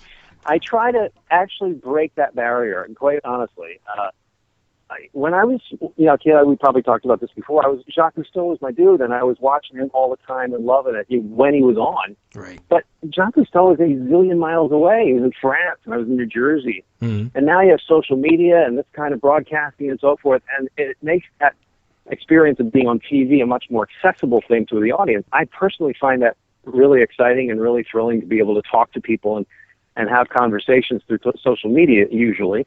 But calling me up, and I've met with people and had drinks with them just because it's a blast. We go, hi, yeah, I'm that guy on TV. How you doing? It's like, It's so interesting to see people just sort of, oh, this is a relief. You don't have to be that guy on TV. You're just a normal human being. Yeah. Well, you're about the most down-to-earth person that I know, especially being a big hitter like you do, man. You've been everywhere. I was doing my research before the show tonight. And I know Nathan wants to ask you some questions about Jerusalem, so we can get into that. That was crazy, so I'm going to be quiet about Jerusalem. Nathan, take it away. Well, I just want to go in before we even hit that, Sean, was, here you started, you were a kid, you were interested in acting, you wanted to perform, you communicated well with people, but what led into the world that you got into with the Cities of the Underworld and now Mysteries at the Museum? I'll tell you what happened was I was already associated with a production company that was working on that show, and so they kind of invited me onto the show, and it was just sort of a trial and error at first, and figuring out whether or not I had the moxie for it. I'll tell you that I got the job because I ended up in a little cave in Concord, Massachusetts, or Lexington or something like that, and it was an Underground Railroad story, and nice. And I was we were looking at this meaningless hole, which was very meaningful historically, but it was just another hole in the ground, which basically Cities of the Underworld was just one hole after another. And it depended on the story that we were telling to make that tunnel or that hole any kind of interesting experience. And so we were looking at this particularly small one that actually was the entrance to a tunnel that was no longer there. And so the cameraman was sort of discouraged, and he's like, I don't know what to do about this. And we were figuring out how to do it. I said, let me just get in this hole. He's like, really? It's leaves and stuff in there. I said, I'll just get in there. So I crawl in, and he follows me with the lens. And I said, I really had an experience of like, can you imagine being an escaped slave and crawling into this hole? Yeah. And you don't know anybody. You're scared to death. Somebody tells you to crawl down through a tunnel for a meal, and then you're going to hightail it to Canada in about an hour and a half. You're out of your mind. It's crazy. And that experience of sort of living in that cave and putting that on camera was stimulating enough to the powers that be that they realized they had more of a show than they thought. And so it became a gig at that point, because I was suddenly putting myself in the shoes of the people in these tunnels, not just looking at it and saying, wow, but having that experience. That's when I really kind of clicked into that genre of TV. And it meant I didn't need to be an academic. I didn't need to be an expert. It was a vast relief. And applying my very real everyman identity. I'm just a kid from New Jersey. There's nothing special going on here. Yeah, I'm a kid from New Jersey. I want to feel special. Well, you know what I mean? Like, we walk around knowing we're kids from New Jersey. It's no big deal, Yeah. and so no matter what happens in your life, you can't get away from that, and that's a good thing. So I've tried to stay in that zone as I'm, in the middle of Istanbul or wherever I get to go and do these amazing things with Zahi Hawass under pyramids and so forth. My very conscious desire is to bring that other kid from New Jersey, to Egypt and say, this is your world. This is everybody needs to understand and feel as invigorated as this guy on television does. Hey, I'm that other kid from New Jersey. I'm ready for Egypt. You should go, man. I mean, there's things to see that people don't talk about in Egypt, and that is cool. I mean, my heart breaks for that part of the world with everything that's going on with the power vacuum and the politics there. It's just devastating. But we got to keep the eyes on the prize that this is actually one of the most special places in the world, and really good people live there. Right. And the things they're trying to protect are amazing. Yeah. And then you went to Jerusalem. Yeah. All right. Yeah. And okay. Shall I just run for 5 minutes here? Just please tell me all the wonders that you discovered. You got to go, and that goes for everyone. If you can scrape together $2,000 or $3,000 for a coach flight to Jerusalem, between Jerusalem and Tel Aviv, the Ben Gurion Airport, you get into a $45 cab ride. You get in the middle of Jerusalem and go, oh my God, and literally, it's the center of all of this stuff. It doesn't matter if you're Arab, it doesn't matter if you're Jewish or Christian. That's where it's at. To have left this planet without having a visceral and sensorial experience of this environment that has been at the center of all Abrahamic religions is to rob yourself of a major moment of life. And I had no idea. To me, it seemed like, it's going to be interesting. A lot of tour buses, Christians running around, and all that sort of thing. Wrong. It's an incredible place to go. And again, all you need to do is take a left somewhere where nobody else is going, and you're down some incredible alleyway where, Christ was walking around or whoever. And it's just amazing. Wow. And you were one of the first non-Muslim to go to some of those locations there. How did you swing there? Well, first of all, I work with talented producers who, everybody's doing their bit, and I'm not alone, and money talks, and that's, I don't mean that cynically. I mean, people need to make money. And you've got people who are really struggling over there, including our fixers and our guides and so forth. And so they're basically looking at like, you want to go down, it's going to cost you a little bit. And that's totally okay. Like, of course it should. Right. But they also wanted to tell us their side of the story. That's the thing. This is too short a format to get into, but there's huge amounts of story that doesn't get into the media.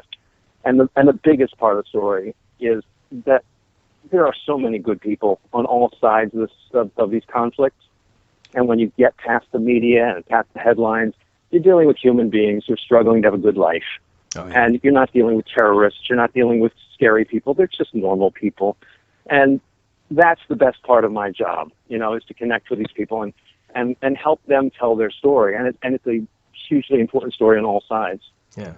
And I think that's awesome, Don, that you show the world that, because especially now with all the craziness going on with ISIS and all this, that's all a lot of the American people see. We're sheltered from the good folk that's just working every day, the blue collar. We suffer in our generation the saturation of media, and I'm part of it. I just hope that I'm a good part of it and not a bad. But I mean, we just live. Everybody gets up in the morning, and from sunrise to set, media is in your head, and that wasn't always the case. That's the discipline I hope people are going to learn as the generations move on. Right. That we're owned by this stuff now, and we have to force ourselves out of this headlock that they've got us in. So what everybody forgets is that you're then being marketed to. We are trying to get you to watch TV, to watch the commercial at the commercial break. Right. And to forget that that's really what's happening while you're supposedly understanding the subtleties of the Arab-Israeli crisis is cell phone minutes. It's mind-blowing. Yeah. Yeah. Well, I gotta mix some of our chat room listeners' questions in with our own, Nathan, yeah. Don. So that sounds good to me. One of the first one comes from Wild Girl. She says, "Did Don ever really get stuck in one of those tunnels or caves he has explored?" Of course. Here's what happened on those tunnel shoots. Mm-hmm. Because we learned that a first-person experience, my first-person experience, was vital to the storytelling, we would always shoot all the interview with an expert and get that out of the way. I would then learn a lot because I didn't know much when I went down there. Right. But then I knew a lot. So I would say, okay, see you later, guys. And I would literally take a camera and just try to find some place that was particularly dangerous, that gave some visceral experience to the thing. And I was in there all the time trying to literally trying to find it. Therefore, getting stuck and stuff like that. And it was really fun and weird and claustrophobic and strange. But the point was to take the audience, into a cramped place and find out what, human beings were doing this for. Yeah. So, yeah, there were some very close calls, and this one was actually on camera, which was really amazing. But what wasn't on camera was a guy telling me excuse the language, but, idiot I was. Yeah. I had gone into a gold mine, and I was trying to show how hard it was to mine gold, and it wasn't going so well because it was actually such a labyrinthine tunnel system, and it was kind of confusing. And I said to the cameraman, Jim, I said, let's go down there together and just find something down there that gives it more of a point. We got down, and there was this rotted old box, which I said, oh, here's something, as opposed to just a hole. And I pick up the box, and it fell apart in my hand, and it was filled with explosives. It was all these little, what looked like dynamite things, plastic explosives. And again, being an idiot, I said, oh, look at this. And I pick up one of them, and I was talking to the camera and saying, oh, this looks a little dangerous. Anything to sort of explain it better, it was my motivation. And I very carefully put it all back together and left it down there. So when we came out, in a sort of cavalier way, I said to the mine owner, I found your explosives down there. That was great. And he looked at me like, what the hell, man? That is the dumbest thing I've ever heard anybody do. Because they're incredibly insane. He says, I put those down there so that no one ever sees, if they blow up on their own, they're all the way underground. You went down and picked them up? Are you an idiot? That kind of That's amazing. So there were all those kinds of moments. That's actually on camera. That was the beginning of an Australian show, and but you didn't see me being, lambasted by the mine owner. Don Wildman, a show with a bang. Yeah. Now, and stories like that, you were talking about how you loved the childhood stories and stuff like that when you were performing. Do any of the stories, the fictional stories you grew up with, inspire you to go and find the truth story behind them? Well, I was fascinated by like mythology when I was a kid and all that stuff. And when I said the matinee, that I was thinking about that somebody in the one of those Greek myth, crazy Hollywood movies in the early '60s and stuff. That stuff really fascinated me. And my goal is to sort of circumnavigate, is that the right word, to go around the whole perimeter of the Mediterranean at some point and just make that a whole stopping place all the way along. Because that's the beginnings of all of our stories, all of these myths and stuff. And before I die, I want to know why these things exist. That Fertile Crescent. Well, not really. I mean, I'm talking about literally the coastline of all of those Greek islands and stuff. So that's Iraq, and the Fertile Crescent's all of Iraq and all that stuff, which is also area that I went to the Berlin Museum. I must pause and apologize because I'm now like that obnoxious person at a party who talks about all the nice, the famous people they know. And it's that equivalent. And I literally would hang up this phone right now and shudder, like, oh my God, I did that again.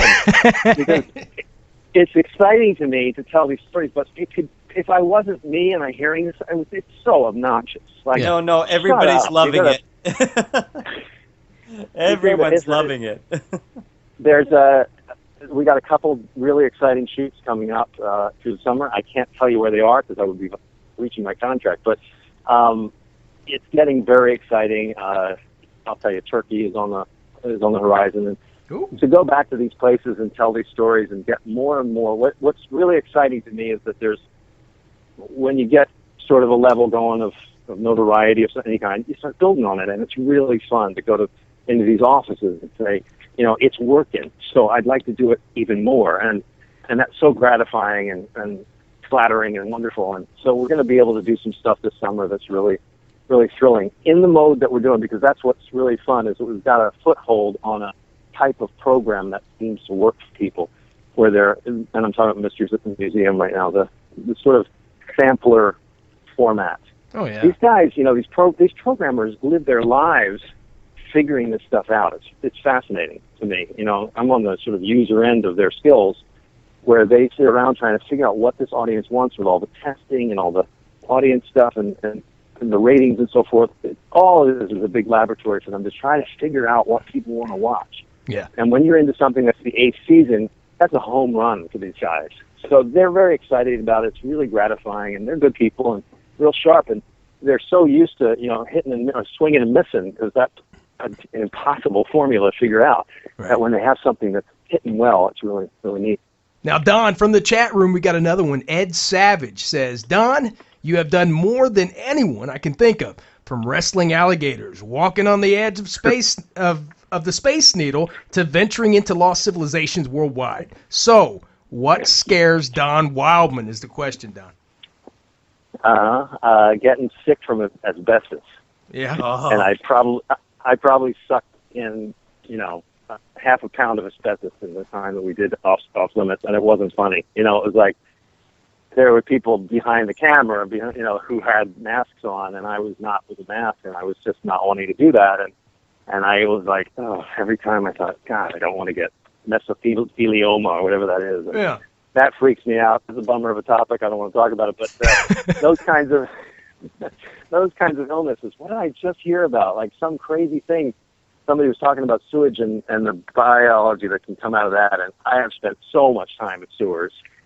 So my body is like a filter for horrible microbes and dust particles that I don't want to think about. Yeah, I used to wonder all the time when people would make the statement, "What doesn't kill you only makes you stronger." I'm sitting there thinking, I'm sitting there thinking, horrible cancer. Yeah, I'm sitting there thinking, I'm worried about the stuff that's going to kill me. Well, remember last time we talked, Dom, we had that show, Nathan and I had that show on A&E, and we were the host of Extreme Paranormal. And we grew up with your, not grew up, but we watched your stuff with, Weird Travels, everything you did. And we got to do a little bit of the weird travel stuff. We went to Pennhurst State School Asylum, and talking about asbestos, man. I mean, they sent, they send you in there sometimes, and you just know it's there. But getting on the topic of weird travels, and that's something I wanted to hit on because last time we didn't get to. Are you going to give us a little bit of extra time tonight since we messed up that first half? Oh, yeah. I'm just pacing in a parking lot here. Let's just keep talking. All right, brother. Here it is. Okay, I wanted to talk weird travels. You went so many places. You covered so many different things in your career.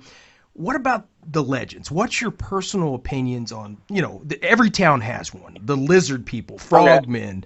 What do you... Well, my favorite one, because it's right in my, pocket of my life, was the Jersey Devil. Yeah. Which I was a Cub Scout, and so we would go to the Pine Barrens in the middle of New Jersey, and everybody would tell the story of the Hookman, and the Jersey Devil. And I was really fascinated by the Jersey Devil because there is a level of, first of all, there are real events, like documented events of insanity, like people seeing things flying across Camden, and it probably was real in that it was probably a crane, like some major exotic bird that had sort of hopped a freighter from Africa or something like that. Yeah. But it got married, whatever that thing was, got married to the legend, which is the 13th child of this woman, a piney woman living in the middle of the Pine Barren. Mm-hmm. And he or it or whatever it was abandoned and ran off into the woods and became, terrifying people for the rest of the time, which was a great story when you're a little kid around a campfire in the middle of those woods. Terrifying. But I like the idea that those stories shed light on the darker side of these places that people are afraid of. And it's fascinating to me that people make up stories, or not, maybe they're based on real things, to fill in the vacuum of their confusion and their fear. That's a really interesting human characteristic, that you come up with these, I don't know if they're pseudoscience or whatever, something to fill in that blank that you're living with, so that it's not just what it is, which is a blank fear. You have some thing to hang your hat on. That's really interesting psychologically to me, or culturally. Oh, yeah. And it teaches us history. I mean, I always said, like in history class, most times kids, oh, no, American history, oh, God. And then you say haunted history. Huh? They all perk up. No, I get you. I will never forget when my mom and dad told me that they're going out of town, and I was old enough that I was going to feed the dog of my dad's intern. He was a dean of students at a state college in Jersey. And so this guy came over. His name was Marshall, and he had long hair, and he was a college student in his early 70s. And he told me about his dog and what the dog needed. And he said, but the problem with the apartment is it's haunted. And I was like, what?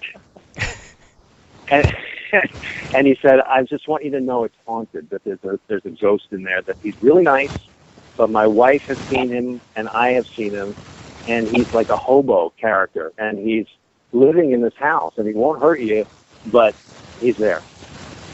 I mean, freaked me out.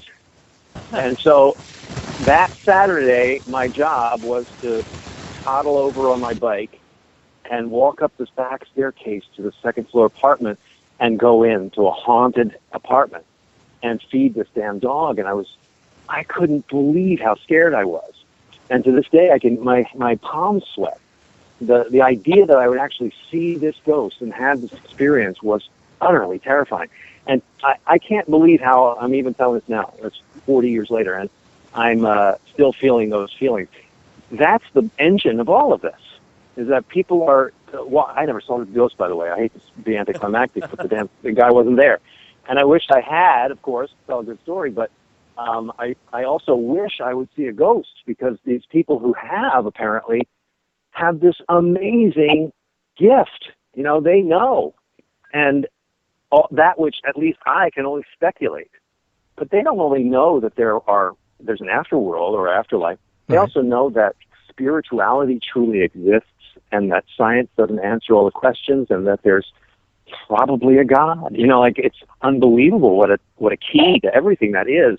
If you actually had your own experience of a ghost, God, I can only dream. Right. I tell people that all the time. Because of the things I've seen, I believe, but I can't tell you what it is that I saw because I don't know what a ghost is.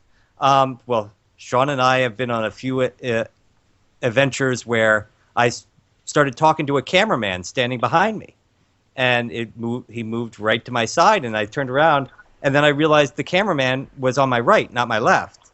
And this huge shadow just moved from behind me and just went right out the door. And you felt it like you knew it. Yeah. I thought I was talking to it. Because I was like, oh my gosh. And on other occasions, Sean and I have actually been in houses where we heard voices crying out for us. Really? Like little girls saying, Mommy, Mommy. We did it on the show here. We went out and just heard these voices crying out to us. And I thought somebody was playing a joke on me. I put down the headphones because I was using microphones to listen. I'm like, all right, who's playing a joke? And I walk in the room, and everybody's jaw is just on the ground because they had heard it without the microphones. So wow. So what was your feeling at that point? A little trepidation, because you've come in contact with something, and like I said, you don't know what it is. People try to put ghosts in different categories. So we're always trying to say, okay, it's this kind of ghost or it's that kind of ghost, but we don't know what any of the ghosts really are. So, you're a little frightened when you experience it, but you're also thrilled. A little? Yeah, well, it's terrifying. We've been doing it for years. We can't get too afraid of it. It would keep us from doing our jobs.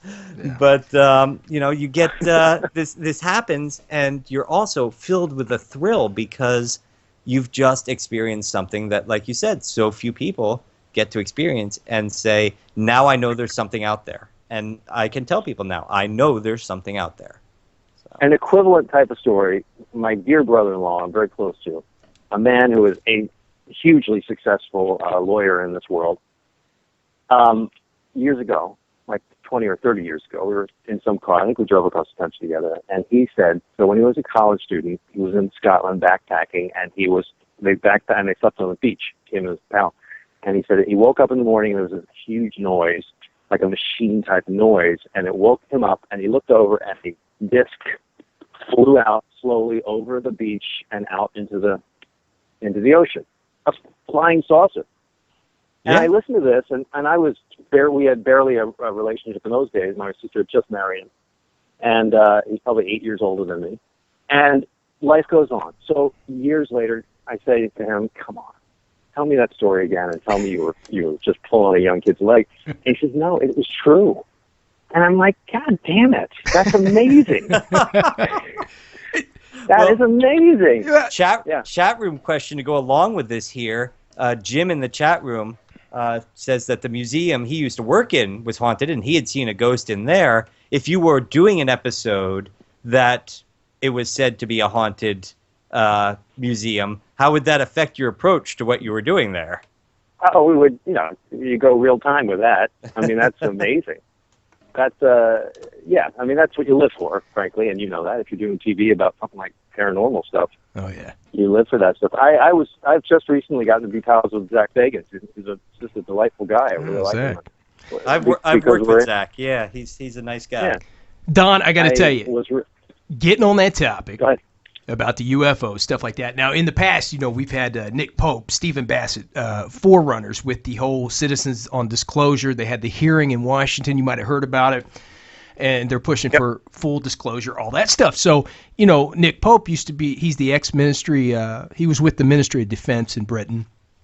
And he said he's seen these documents of these, documented UFO sightings and stuff like that. And I know you've heard of the Rendlesham Forest, where they just awarded the military gentlemen that had radiation sickness and some stuff. And for years they were saying they weren't going to pay their medical bills. And they finally fessed up and said, okay, we're going to pay your medical bills. Did you hear about that one? Mm-hmm. I did not hear about that. That was just last month. So they're trying to link that, saying, well, the government, because of something that had landed that was radioactive, but they couldn't prove that something had landed, so they said they didn't have to pay the medical bills. Yeah. Oh, I And see. finally, scientists said something definitely landed there. Well, that kind of ties into what I was going to ask you.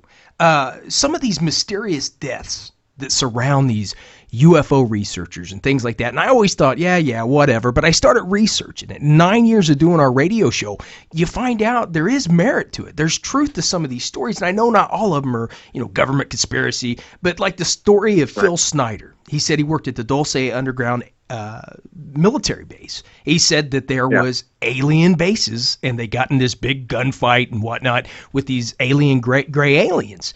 And his hand got, all disfigured from a laser blast or something like that. Whatever. Yeah. But what's your opinion on these? Do you think, do you think that's sci-fi or what? No. I had this one conversation when I was doing cities. We were up in Portland. It was actually I think it was Seattle. It was that same show that I was walking on the Space Needle with. Right. And then on the side of those shoots, we would always do webisodes. And they'd always set up somebody and have me converse with them, and it may or may not got used. And so this guy came out, and he was a neat guy. He was a little off, tad a little off, but he was very intense about and kind of breathlessly about telling me this thing. And I said, okay, just take breath and let's get this on camera. And he began to pull out newspapers that were very chronologically ordered from that 50s time that led up to Roswell. Roswell. What am I saying? Roswell. And like Roswell is just the climax of a whole series of sightings all the way down the West Coast throughout that summer. Yeah. And this was an epiphany to me. Like, I thought that Roswell was just one wacky thing that happened, when in truth it was really part of a whole series of events that were right on the front pages of, all the legit newspapers all up and down the coast. And it wasn't covered like, there was none of that going on yet. It was just news. And then Roswell happened, and it all goes away. And this was really interesting to me and frightening in so many regards. But I believe that there was a time, and it was specifically that time, that sort of laid the groundwork for pretty much everything that's happened after that. And I don't know about the visitations. It just seems, and the abductions and all that stuff, there seems to be so many stories about it that it seems undeniable that something's going on, but they're so out there that I can't conceive of how that works. Yeah. The most frightening, truly, honestly, the frightening part of this is the non-disclosure of it from the government, if that's really the case. And that's really like, geez, they're not telling us about something like that. That's terrifying to me that we would be kept from that fundamental information. But maybe they know what they're doing. I don't know. They think it'd cause a global panic. Would we all freak out? Would the stock market just tank if we all knew there was I don't think so. I think it would actually unite the world. That might be the big problem. Yeah, it might, unless they posed a threat. Look at what they're doing right now with terrorism and stuff like that. People are freaking out. They're going to attack citizens in America and pull them out of their cars, and the rich are protected, but the middle class is the ones that's going to be affected. Can you imagine? Huh? I'm sorry. I feel like that's alarmist stuff. I do too.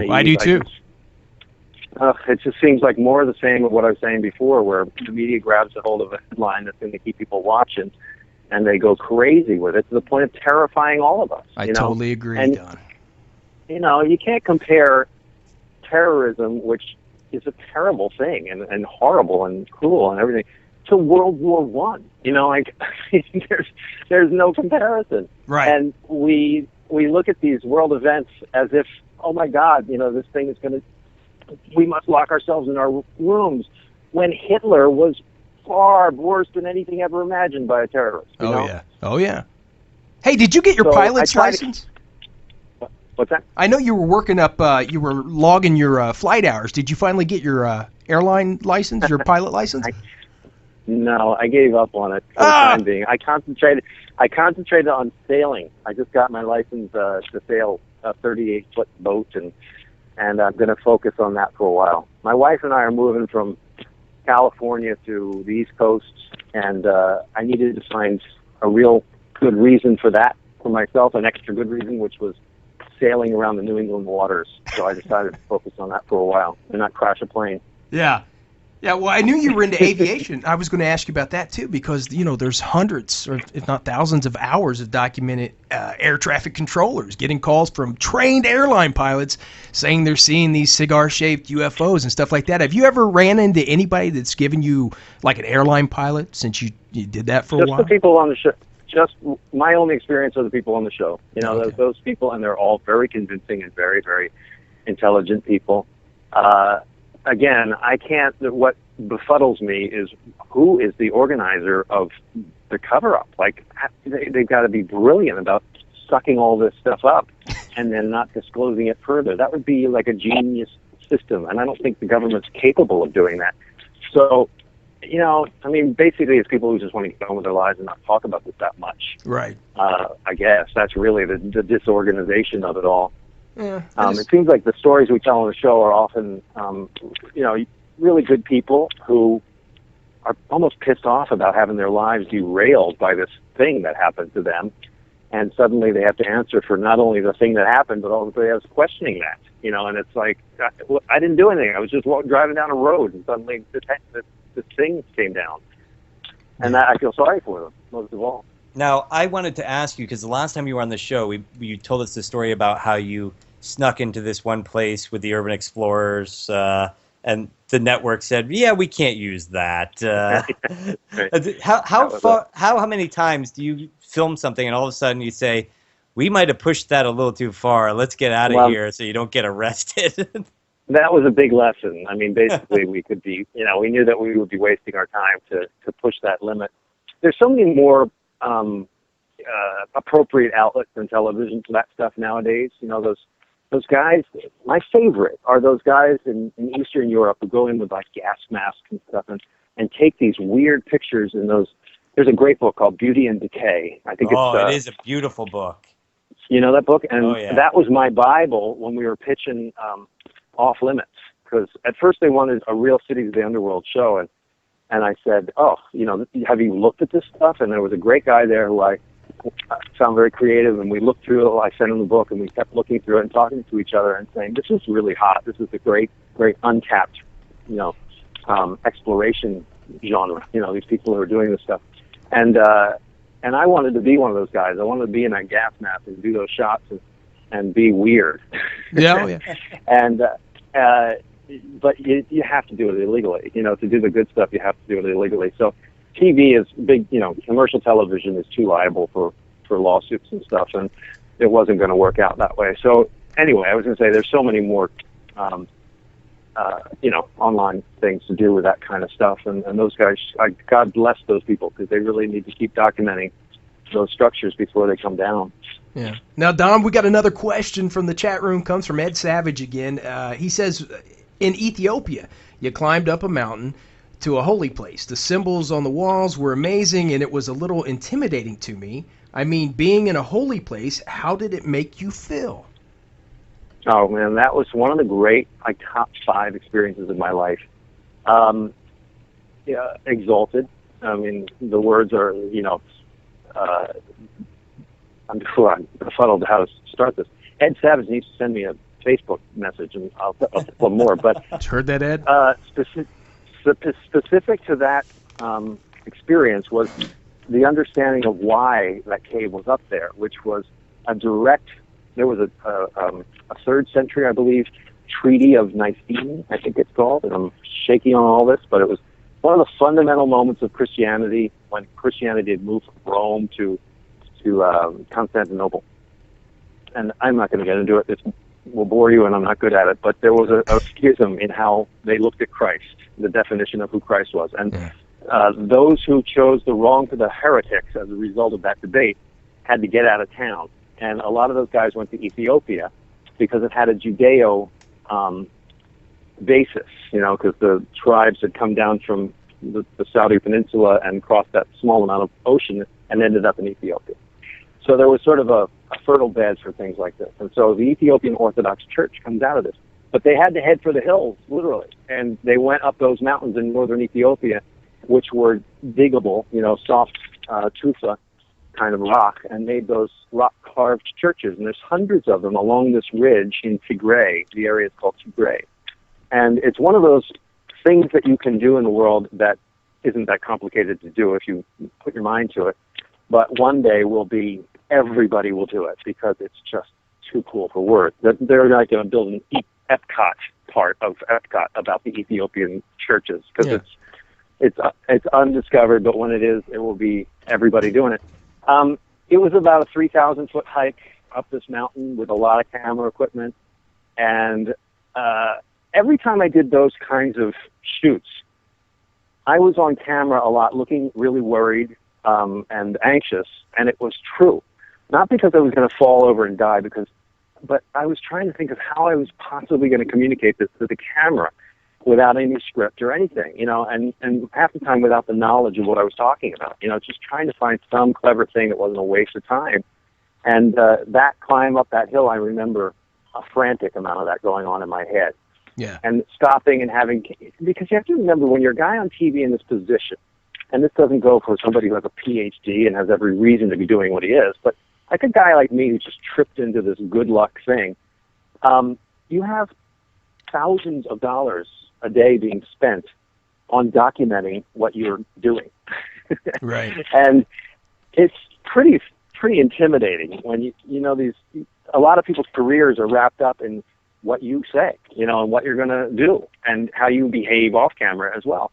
So the responsibility is great to actually do something interesting and have something to say. So half the time, climbing up an Ethiopian thing or under a sewer in London, I was kind of breathless and furrow-browed, but that's because I was like, gosh, I'm blow this on. This has to be really good, and somebody's job is on the line if it isn't. Right. And it was a fascinating side that you wouldn't really think of if you didn't know this kind of TV.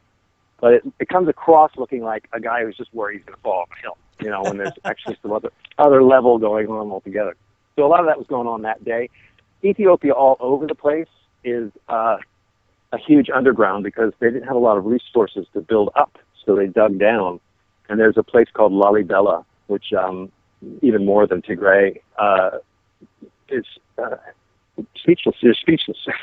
Right. It's 11 underground churches. It's a World Heritage Site. It's huge and a big story where this particular king in the 500s decided to build these churches because they'd been cut off from the pilgrimage to Jerusalem by the Arab armies coming across from northern Africa. And so they created a new Jerusalem in Ethiopia by creating these rock churches, which are two-story high buildings that the roof is the ground you're standing on, and then it goes down 60 feet, and they only had one chance to do it right, and they're perfect. Like cornices carved out of the rock, everything. And the whole architecture looks like somebody built it from the ground up, when in fact they dug it from the roof down. And this is another one of those, save up for years and go, because you'll die happy if you have these experiences. Now, your dialogue when you're on set, because like I said, we were lucky too. We got a little bit of TV, and usually the night before they'd give us some type of script and say, okay, this is kind of the way we're going to do it. How do you prepare? Is it loose like that? And they say, okay, Don, run wild with it. Yeah. Yeah. I have learned, first of all, if you do theater training, you go through a lot of improvisation.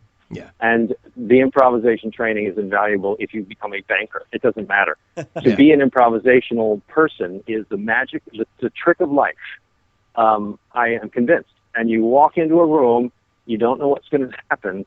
The first responsibility you have is to listen. And once you're listening and responding to somebody, you're empowered by that moment. And that goes for everyday life. That's what one person has over the other. And it's certainly the way I have conducted my career, where I'm not too nervous. I just said I was really nervous. That happens when I'm like the thing that they're pointing the camera at, and they want, some chunk of brilliance to come out of me, and it's never going to come out of me, so I'm a little worried.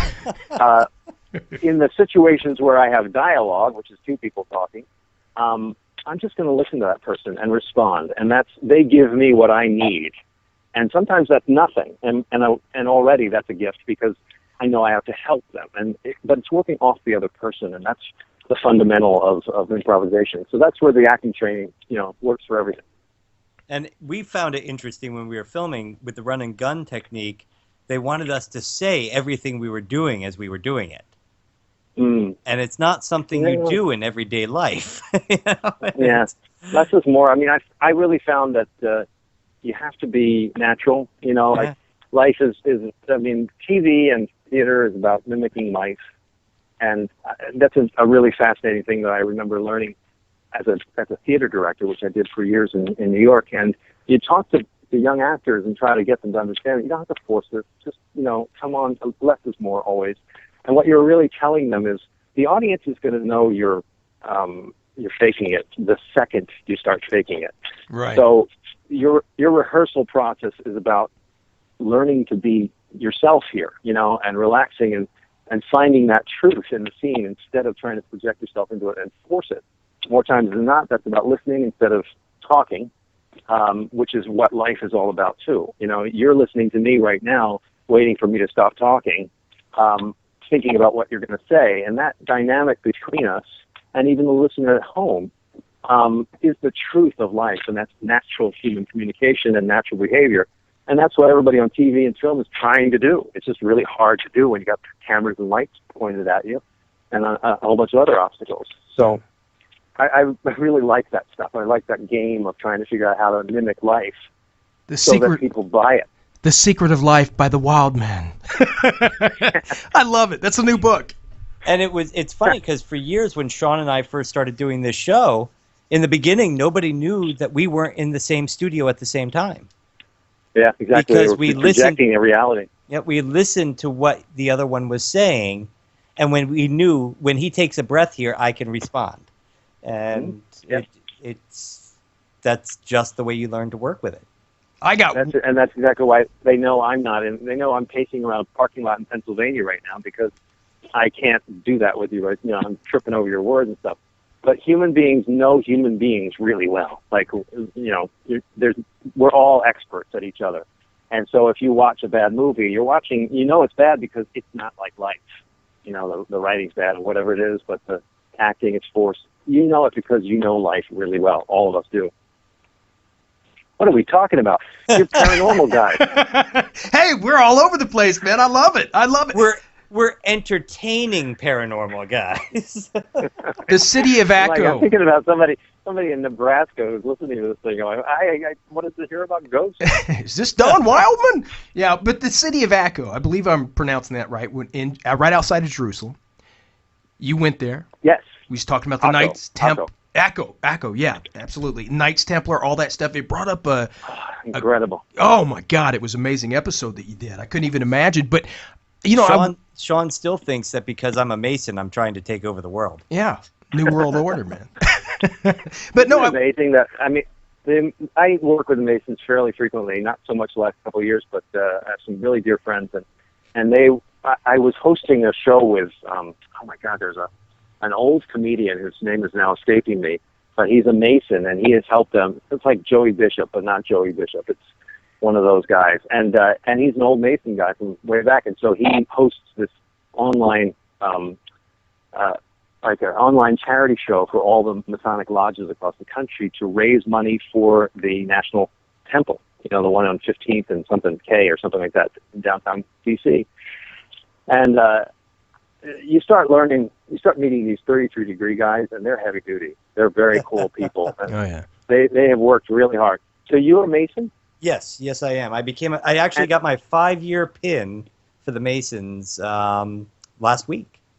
Last week I got my 5-year pin, so I was very. And where are you in the level of all of that? I am a 3rd degree Mason, which is you have 30 degrees to go. Yeah, well, there's 2 different forms of Masonry. The main Masonry. There is the Knights Templar Masons, and there's the Scottish Rite Masons. So there's the York Rite and the Scottish Rite. Right. And the York Rite do not have the 33 degrees. I see. And I belong to a York Rite temple. However, gotcha. I can join a Scottish Rite. Several of my friends who are in the temple with me are Scottish Rite, and they're 32 degrees. And the last degree has to be appointed. You cannot. There's nothing you can do except wait to be appointed to that 33rd degree. I see. I have the highest admiration for that organization. Basically it's constantly raising money for good charitable causes. That's what the whole thing's really about these days. And it's just good people trying to do a good thing, and they've got this whole weird reputation about controlling the world, which is just completely not what's going on. It's so ironic. I keep telling people the day that we can pull off a pancake breakfast that makes money, the next day we'll start thinking of taking over the world. Yes, exactly. Hey Don, I'm going to switch. So strange. I'm going to switch gears here just a little bit. I know we got to close out soon. Because you used to work ESPN's, you did Men's Journal there. Yeah. You know, I'm an Indy kid, born and raised in Indianapolis, Indiana. Been all around. Big Colts fan. I know you're a sports fan too. What do you think about Tom Brady and the Deflategate? We were cheating. I couldn't be more bored by the whole thing. I mean, come on. 40-7. They killed them. They killed them. Like, give me a break. If there had been like even 10 points between them, but it's not even close. So forget the whole thing. What does that boil down to? You maybe threw 5 passes that were better than if they were fully inflated. So what? We should have been in the Super Bowl. They should have made the Patriots forfeit and let the Colts go to Seahawks, By the way, I love the Indianapolis Colts because I actually date back to Johnny Unitas. Oh, okay. I mean, the Colts are great, and I'm sorry what happened to them, but there was just no contest. Your New England love, Don, is stinking up the airwaves, man. I'm sorry. No, okay. And Andrew, what's his name, is like a fantastic. It's all going to go very well for the Colts down the road. Oh yeah, they bought the best offense. This is going to be ancient history really fast. Yeah, Super Bowl bound, baby. The day will come when Tom Brady just retires and goes away with Giselle, and they can have a fabulous life together, and we'll all move on with our lives. Well, Don, I got to tell you, man, and Nathan can take over after this, but every time I get you on, we feel so close to you. You came on our show twice, so that means you must like us at least a little bit, because each time we're all over the place. I mean, we try to hold a great interview with you, but you've done so much, so we hope you don't mind us. Sorry. No, that's great. I feel responsible for steering. I mean, I have a chaotic head. I'm like all over the place. And I feel bad for the listener and you guys for dragging you along with my, it's just, I go in all directions. No way! Thank you. Thanks for allowing me to. It's funny, though, because the last time you came on, people heard you were coming on. They sent us all these questions that they wanted us to ask you. And, we tried to get in as many questions as we could. And afterwards, a friend of mine who had listened to the show said, "Why didn't you let Don talk more?" Yeah. And I was like, well, we were trying to get in all the questions. She's like, next time, just let him ramble. Yeah. So we were like, okay. Why didn't you let Don talk more? We're taking live call-ins. I was like, and on that note, click. Sorry, finish your. Somebody called and I tried to do that thing. I can't figure out my iPhone. That's all right, when Don. somebody calls and I tried to do a hold, inevitably I hang up on the person I'm actually talking to. Right. Well, that's great, because now we got an excuse. We can say, now listen, Don did our show. He does it every year now, and he hung up on us last time, so he promised. That's right. Anyway, you were saying. So, yeah. They were upset that we didn't let you talk more. So this time we were just like, okay, whatever, Don. When you said, I'm going to take 5 minutes to talk about Jerusalem, I was like, take 10. Yeah. Take 20. Well, here we are again. Let's make it a theme. It's like Jimmy Kimmel and Matt Damon. Let's do it. We'll be your Jimmy Kimmel. As soon as we get syndicated, you can come on the show and everything. We're working that way, though. I really enjoy this. I would do this more frequently, and I'm not just saying that. I enjoy talking to you guys, and we can hone this conversation more specific. And I'll actually have something more in-depth to say about one subject instead of 15,000 of them. Brother, we can listen to you all night. You take it wherever you want to go. And thanks so much for coming on. Can you stay on the line one more second, Don? Sure. We're going to close out the show. Nathan, let's pay some bills, man.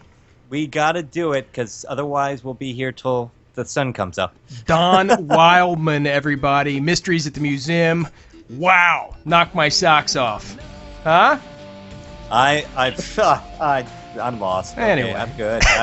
Hey, special thanks to all our homes, all our sponsors, Stitcher, Smart Radio, Planet Paranormal, Action Audio Apps. Hey, Are you listening? They want to know, so check them out at actionaudioapps.com. Midnight Syndicate, Free Music Archives. Thanks for the tunes. Be sure to go over to sylproject.com. Give some love today, guys. Be cancer fighters from the haunted backroads of America. This has been another exclusive G&D Show interview. Don't go changing America. You know we won't. Demon Hunter. Because we love you. Night, guys. Happy Mother's Day. I love you, Mom.